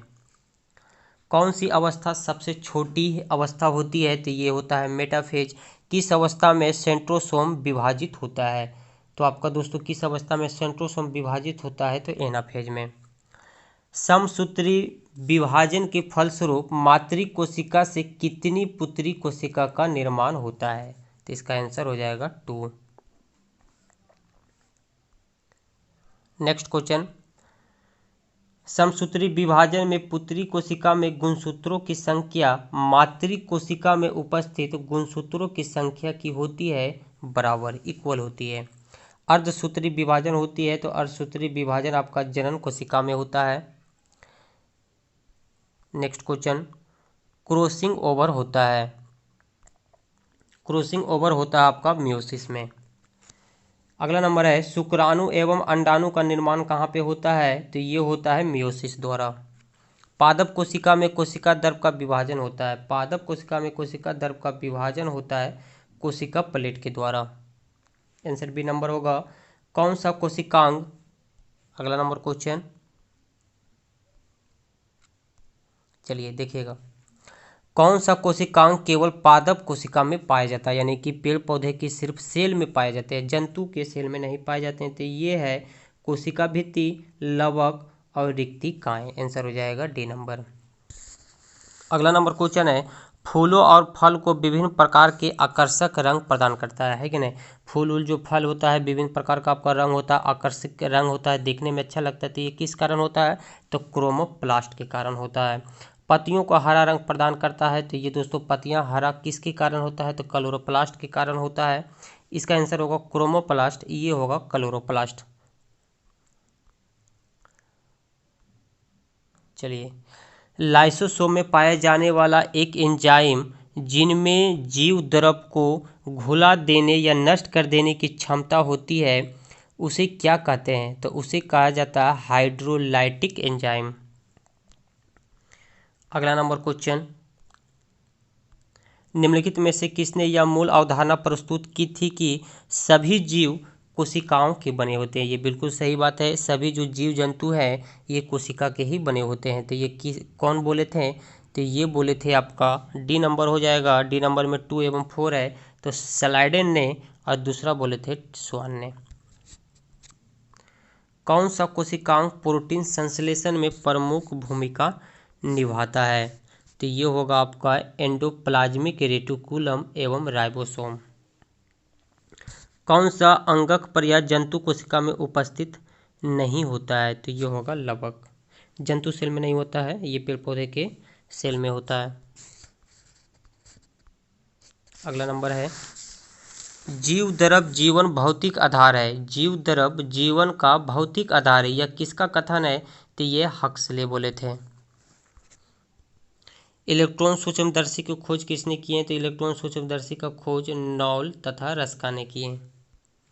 सर्वाधिक संख्या में गुणसूत्र पाए जाते हैं, किसमें सर्वाधिक संख्या में सबसे अधिक गुणसूत्र पाया जाता है? तो ये पाया जाता है ओफियोग्लोसस में, ओफियोग्लोसस में, ठीक है, ओफियोग्लोसस में, ठीक है। कोशिका व आणविक जीवन विज्ञान केंद्र कहाँ स्थित है? कोशिकीय व आणविक जीवन विज्ञान केंद्र कहाँ पे स्थित है? तो ये है हैदराबाद में। और इस चैप्टर का लास्ट क्वेश्चन है, निम्नलिखित में से सबसे छोटी कोशिका, ये तो हम लोग अभी तुरंत पढ़े, ये रिवीजन हो गया ये क्वेश्चन, तो ये होगा माइकोप्लाज्मा में। नेक्स्ट नंबर चैप्टर है जंतु जगत, एनिमल किंगडम। एम्फीबिया बताता है, पहला नंबर क्वेश्चन है, एम्फीबिया बताता है क्या? तो जल एवं स्थल दोनों पर ही रह सकने वाले जंतुओं को एम्फीबिया बोला जाता है, ठीक है, ध्यान रखिएगा, इम्पोर्टेंट है। जल से बाहर निकाल ले जाने पर मछलियां मर जाती है, क्यों? कारण बताइएगा। तो ये श्वास नहीं ले पाते हैं क्योंकि वे पानी में जो ऑक्सीजन रहता है उन्हीं के माध्यम से वे ऑक्सीजन लेते हैं। मधुमक्खी एक दूसरे को किस प्रकार पहचानते हैं? तो गंध के माध्यम से पहचानते हैं। डॉल्फिन वर्गीकृत किए जाते हैं, तो दोस्तों डॉल्फिन किसके अंतर्गत आता है? तो ये आते हैं सरीसृप में। निम्नलिखित में कौन सा कीट लाभदायक नहीं है? तो दोस्तों लाभदायक कौन सा नहीं? तो ये तो आपको साफ पता चल रहा है कि मच्छर, तो ये खून टानता है हम लोग का, ये तो मेरे लिए नुकसानदायक है। निम्नलिखित प्रजातियों में से कौन रोडेंट है? तो रोडेंट कौन सा है? तो होगा दोस्तों चूहा। निम्नलिखित में से कौन सा लाभदायक कृमि है? तो ये होगा केचुआ, जो किसानों का मित्र भी कहलाता है। निम्नलिखित में से कौन सा प्राणी स्तनधारी नहीं है? स्तनधारी कौन सा नहीं है? तो ये होगा दोस्तों मछली स्तनधारी नहीं है, क्योंकि ये अंडा देता है, और जो डायरेक्ट बच्चा देता है उसे स्तनधारी कहते हैं। कौन सा जीव मिट्टी की उर्वरता को बनाए रखता है? तो दोस्तों अभी हम बताए थे केचुआ के बारे में, ये उर्वरता की शक्ति को बढ़ाता है मिट्टी के, इसीलिए इसे किसानों का मित्र बोला गया। निम्नलिखित में से कौन पशु संतान के रूप में जन्म देता है? तो ये होगा आपका घोड़ा, बाघ, चूहा। ये अंडा नहीं देता है, डायरेक्ट बच्चा देता है। मेढक स्थल और जल दोनों में रहने योग्य है, क्योंकि इसे कहते हैं जलयुक्त पाँव। उनके जो पाँव जो होते हैं दोस्तों, अगर वो पानी में जाएगा तो पाँव के माध्यम से पैर भी सकता है, और स्थल पर रहेगा जमीन पे तो उसके माध्यम से चल भी सकता है। कैंसर से लड़ने के लिए कौन सा जानवर उपयोगी है? ये क्वेश्चन एक बार और आया था, इसे कहते हैं तारा मछली। डायनासोर थे, तो डायनासोर मोसोजोइक सरीसृप थे। व्हेल निम्न वर्गों में से किस वर्ग का प्राणी है? तो ये होता स्तनपायी, क्योंकि ये बच्चा देता है। प्लाज्मोडियम किस संघ का जंतु है? तो प्लाज्मोडियम आपका आता है प्रोटोजोआ के अंतर्गत। कोरल रीफ का निर्माण होता है, तो कोरल रीफ का निर्माण होता है सिलेंट्रेटा से। चलिए नेक्स्ट क्वेश्चन देखिएगा, नेमैटोडा वर्ग का जंतु है, नेमैटोडा वर्ग का जंतु कौन सा है? तो ये आपका हो जाएगा एस्केरिस, बुचेरिया, बिनवर्म, ये सभी हो जाएगा। फाइलेरिया नामक रोग उत्पन्न होता है, तो फाइलेरिया होता है आपका किसके कारण होता है? तो बुचेरिया के द्वारा होता है। कीट वर्ग में पैरों की संख्या कितनी होती है? तो ये 3 जोड़ी होती है। निम्नलिखित में से कौन कीट है? तो ये आपका मधुमक्खी, तितली, कॉकरोच, ये सभी कीट ही के अंतर्गत आता है। घरेलू मक्खी के लार्वा को कहते हैं तो इसे कहा जाता है मैगगोट। सी नंबर होगा। निम्नलिखित में से किसे जेलीफिश कहा जाता है? तो इसे कहते हैं ओरेलिया को। निम्नलिखित में डेविल फिश किसे कहते हैं? तो डेविल फिश कहा जाता है आपको ऑक्टोपस का। ऑक्टोपस। मोती का निर्माण होता है, तो दोस्तों मोती का निर्माण होता है मोलस्का द्वारा। निम्नलिखित में से कौन स्तनधारी है? तो मैंने आपको बताया था कि स्तनधारी का मतलब किसे कहते हैं। तो दोस्तों चमगादड़ बच्चा देता है, व्हेल और डॉल्फिन, ये हो जाएगा सभी। निम्नलिखित में से कौन शीत रक्तीय प्राणी है? शीत रक्तीय प्राणी कौन सा है आपका? तो ये मछली, मेढक, छिपकली, ये सभी हो जाएगा। इंपॉर्टेंट क्वेश्चन है। सबसे छोटा पक्षी कौन सा है? तो सबसे छोटा पक्षी कहते हैं हमिंग बर्ड। Next question. देगुआ डायफ्राम के द्वारा 2 भागों में बटी होती है जिसे स्तनधारी कहते हैं। अंडा देने वाले स्तनधारी कौन सा? अच्छा इसे देखिए, ये अपवाद में है। अंडा देने वाला लेकिन इसे स्तनधारी कहते हैं, तो ये बहुत इंपॉर्टेंट है, एग्जाम में कितनी बार आया हुआ है, इसे आप याद रखिएगा, रट लीजिएगा। अंडा देने वाले स्तनधारी कौन सा है? उसे कहते हैं प्लेटिपस। इंपॉर्टेंट क्वेश्चन है। मकड़े जिसे स्पाइडर कहते हैं, इंग्लिश में कितने जोड़े पैर होते हैं? ये भी अच्छा क्वेश्चन है। तो इसको दोस्तों 4 जोड़े पैर होते हैं। अगर टोटल संख्या अगर दिया जाए तो 8 को टिक कीजिएगा। प्राइमेट्स के उदाहरण है, तो प्राइमेट्स के उदाहरण है आपका लेमुर, बंदर, मनुष्य, ये हो जाएगा सभी। उभयचरों का हृदय होता है, तो दोस्तों उभयचरों का हृदय होता है त्रिकोष्ठकीय। जंतु विज्ञान के जनक किसे कहते हैं? तो इसे कहते हैं अरस्तु को। अरस्तु की लालटेन पाई जाती है, अरस्तु की लालटेन पाई जाती है समुद्री आर्चिन में। ज्वाला कोशिकाएं पाई जाती है, तो ज्वाला कोशिकाएं पाई जाती है आपकी प्लेटीहेल्मिन्थिस में। Next question. फील पाँव का कारक क्या है? तो फील पाँव का कारक आपका होता है बुचेरिया ब्राइक्रोफ्टी। हाइड्रा अपने शत्रु को किस रसायन के द्वारा मारता है? हाइड्रा जो है उसके अपने दुश्मन जो उनका जो कोई दुश्मन होता है तो उसे किस रूप में वो मारते हैं? तो दोस्तों हिप्नोटॉक्सिन्स के माध्यम से वो मारते हैं। किसकी उपस्थिति के कारण केचुए का रंग भूरा होता है? अच्छा केचुआ को आप जब भी देखिएगा तो भूरा कलर का होता है, तो क्या है होता है ये? तो ये होता है पोरफायरिन के कारण। केचुआ के उत्सर्जी अंग है, तो केचुआ के उत्सर्जी अंग को क्या कहते हैं? तो उसे कहा जाता है नेफ्रेडिया। अमीबा क्या है? तो अमीबा एक कोशिकीय जीव है। एक कोशिकीय मतलब जिसके शरीर में सिर्फ एक कोशिका पाया जाए। बहुकोशिकीय जिनके शरीर में एक से अधिक कोशिका पाया जाए। ठीक है। सितारा मछली संबंधित है, तो सितारा मछली संबंधित है इकाइनोडर्मेटा संघ से। सर्वाधिक समान लक्षण वाले जीव रखे जाते हैं। सर्वाधिक समान लक्षण वाले जीव रखे कहाँ जाते हैं? तो ये जाति में रखे जाते हैं, जाति के अंतर्गत इनको गिना जाता है। चलिए, चीनोपोडियम के तेल का उपयोग किस रोग में करते हैं? चीनोपोडियम एक तेल है, तो इसे किस बीमारी में उपयोग किया जाता है? तो एस्कैरियोसिस के में। Next question. रोनाल्ड रॉस ने मलेरिया परजीवी के संक्रमण की खोज की थी, तो कब खोज की थी? तो ये हो जाएगा 1897 ईस्वी में। सरीसृपों के अध्ययन को क्या कहते हैं? तो सरीसृपों के ये भी क्वेश्चन आया हुआ है, तो इसे कहते हैं हर्पेटोलॉजी। जातियों की संख्या के संदर्भ में सबसे बड़ा संघ कौन सा है? तो इसे कहते हैं आर्थ्रोपोडा, ये सबसे बड़ा संघ होता है। समुद्री घोड़ा संबंधित है, समुद्री घोड़ा संबंधित है मत्स्य से। किसमें विशिष्ट श्वसन अंग ना होते हुए भी श्वसन लेता है? देखिए हम लोग नाक से श्वास लेते हैं, मछली जो गड़फड़ा से श्वास लेता है, यानी कि श्वसन अंग है उसके पास, हम लोग के पास प्रेजेंट है। लेकिन एक ऐसा भी जीव है जिसके पास श्वसन अंग है ही नहीं, लेकिन वो सांस ले रहा है, तो कैसे ले रहा है? तो ये लेता है सोते हुए भी श्वसन अंग ना होते हुए भी श्वास लेता है, तो ये कौन लेता है? तो ये केचुआ है ऐसा प्राणी। हाइड्रा का प्रचलन अंग है, हाइड्रा का प्रचलन अंग को कहते हैं टेंटेकिल्स। ला उत्पन्न होती है, तो ला आपका कहाँ से उत्पन्न होती है? तो ये कीटों के शरीर के स्त्रवन से होती है। लास्ट क्वेश्चन है, रेशम का उत्पादन किससे होता है? आपको पता होगा, तो रेशम का उत्पादन आपका होता है रेशम कीट के प्यूपा से। अंडे लार्वा ये सब नहीं मारिएगा, प्यूपा, रेशम कीट के प्यूपा से। अगला नंबर चैप्टर जंतु उत्तक एनिमल टिश्यू है। तो दोस्तों इसका पहला नंबर क्वेश्चन, सल्की पाया जाता है, तो सल्की पाया जाता है आपका त्वचा की बाहरी सतह पे, रक्तवाहिनियों में, फेफड़ा में, ये हो जाएगा डी नंबर।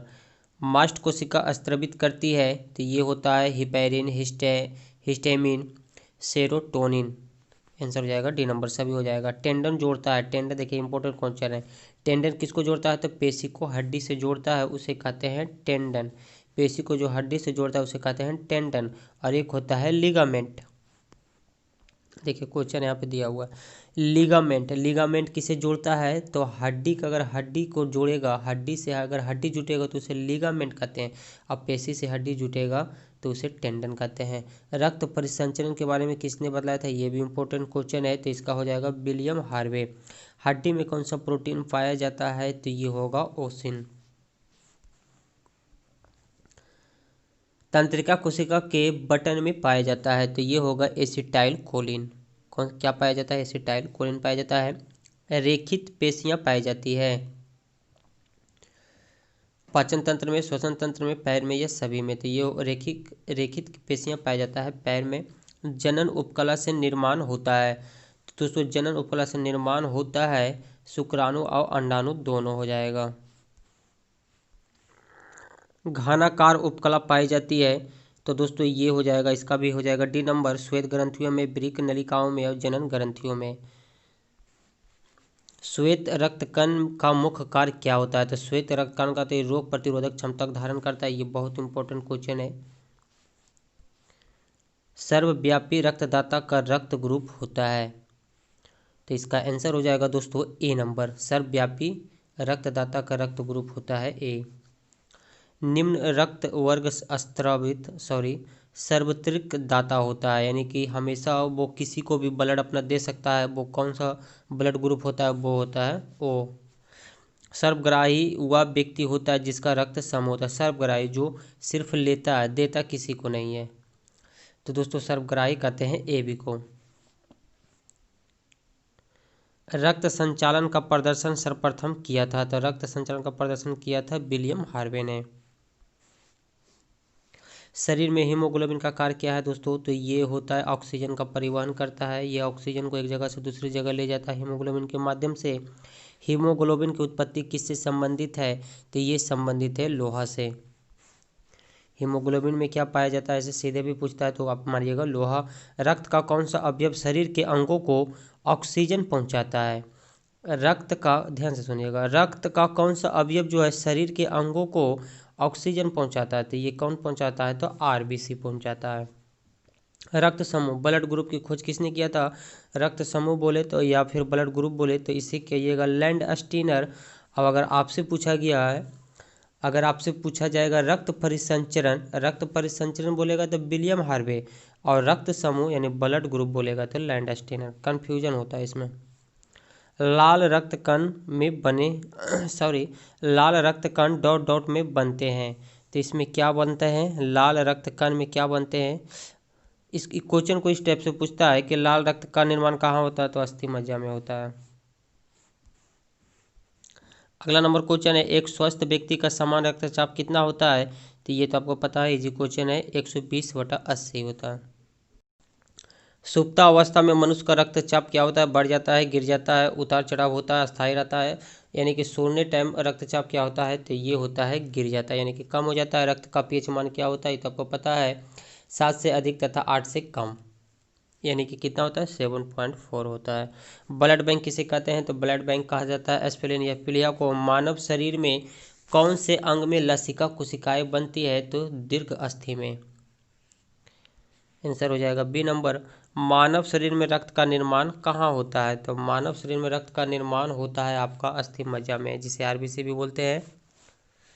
ठीक है। कौन सा विटामिन रक्त के थक्का होने में सहायक होता है? कौन सा विटामिन? तो ये होता है विटामिन के। रक्त में लाल रंग निम्न में से किसके कारण होता है? तो दोस्तों ब्लड जो होता है लाल जो दिखता है वो हीमोग्लोबिन के कारण होता है, हीमोग्लोबिन प्रेजेंट होता है। लाल रक्त कण किसमें उत्पन्न होते हैं? लाल रक्त कितने ये लाल रक्त कण किसमें उत्पन्न होते हैं? तो ये हो जाएगा, बार बार एक ही क्वेश्चन रिपीट कर रहा है। अस्थि को अवरी हटा दिया, सिर्फ मज्जा कर दिया, अस्थि मज्जा था तो सिर्फ मज्जा लिखा शॉर्ट में। मानव शरीर में रक्त को साफ करने का कार्य कौन करता है? तो ये होता है फेफड़ा। किस रक्त समूह को सार्वभौमिक ग्राही रूप से स्वीकार किया जाता है? फिर से पढ़ते हैं, देखिएगा। किस रक्त समूह को सार्वभौमिक ग्राही एक्सेप्टर यानी कि लेने की प्रवृत्ति किसकी होती है? तो हम अभी बताए थे ए बी लेता है और देता किसी को नहीं। अगला नंबर क्वेश्चन, अच्छा पहले इसे देखिए। मानव शरीर में रक्त को साफ करने का कार्य यहाँ कहीं कहीं पे देखने को मिलता है किडनी, और जनरली किडनी ही आंसर होता है, लेकिन यहाँ पे फेफड़ा दिया हुआ, तो इसे आप देख लीजिएगा, हमें कन्फ्यूजन है। चलो, भारत में कौन सा रक्त ग्रुप अधिक पाया जाता है? तो भारत में कौन सा रक्त ग्रुप अधिक पाया जाता है? तो ये होता है ओ। अगला नंबर क्वेश्चन, चार रक्त समुदाय ए बी बी ओ में से कौन सा समुदाय दाता है? देखिए एक ही क्वेश्चन, देने के बड़े काम क्या करता है? देने का जो काम करता है, सभी को रक्त देता है, उसे यूनिवर्सल डोनर ओ को कहा जाता है। मुख्य रूप से कौन से रक्त वाहिकाएं हमारे शरीर के विभिन्न भागों से हृदय तक रक्त का वहन करती है? तो ये होता है शिराएं। एक वयस्क मानव में रक्त का निर्माण कहाँ होता है? फिर वही क्वेश्चन रिपीट हुआ है, तो ये होता है अस्थि मज्जा में। निम्नलिखित रक्त समूह में कौन सा यूनिवर्सल डोनर है? देखिए फिर एक ही क्वेश्चन को बार बार सिर्फ लैंग्वेज चेंज कर रहा है। डोनर देता है ब्लड कौन? वो देता है लौह अयस्क है। लौह अयस्क आपका हीमोग्लोबिन व आरबीसी के निर्माण के लिए है, ये सही है। समान स्वास्थ्य बनाए रखने के लिए होता है, ये भी ठीक है। शरीर के ऊतकों तक ऑक्सीजन पहुंचाने के लिए होता है, ये भी सही है। तो आंसर हो जाएगा डी नंबर। मनुष्य के रक्त में सामान्यतः कितनी श्वेत कोशिकाएं पाई जाती है? डब्ल्यूबीसी कितनी होती है? तो आंसर हो जाएगा आपका सी नंबर, 6000 से 10,000 प्रति घन मिलीमीटर। हीमोग्लोबिन का एक अवयव है, तो हीमोग्लोबिन का एक अवयव क्या होता है? उसमें लोहा पाया जाता है। निम्नलिखित में से कौन सा एक खनिज मानव शरीर में रक्त के जमाव में एक महत्वपूर्ण भूमिका अदा करता है? तो इसका आपका आंसर हो जाएगा दोस्तों ए नंबर, कैल्शियम। सामान्य रक्त समूह में से कौन सा समूह यूनिवर्सल रेसिपिएंट जाना जाता है? तो ये होता है ए बी। रेसिपिएंट मतलब लेने वाला, ग्राही करने वाला, सर्वग्राही, तो ये होता है आपका ए बी। मास्टर कोशिकाएं पाई जाती है, मास्टर कोशिका पाई जाती है संयोजी उत्तक में। आंसर ए नंबर हो जाएगा। संयोजी उत्तक का मुख्यतः संगठक है, तो इसका संगठक होता है कोलेजन। अगला नंबर, संयोजी उत्तक की उत्पत्ति होती है, तो संयोजी उत्तक की उत्पत्ति कहाँ से होती है? तो मध्य स्तर से। ऐच्छिक पेशियां उपस्थित होती है, ये उपस्थित होती है पादप मांसपेशियों में। रुधिर वाहिकाओं, देखिएगा, रुधिर वाहिकाओं को स्तरित करने वाली कोशिकाएं संबंधित होती है, तो ये सल्की उपकला से संबंधित होती है।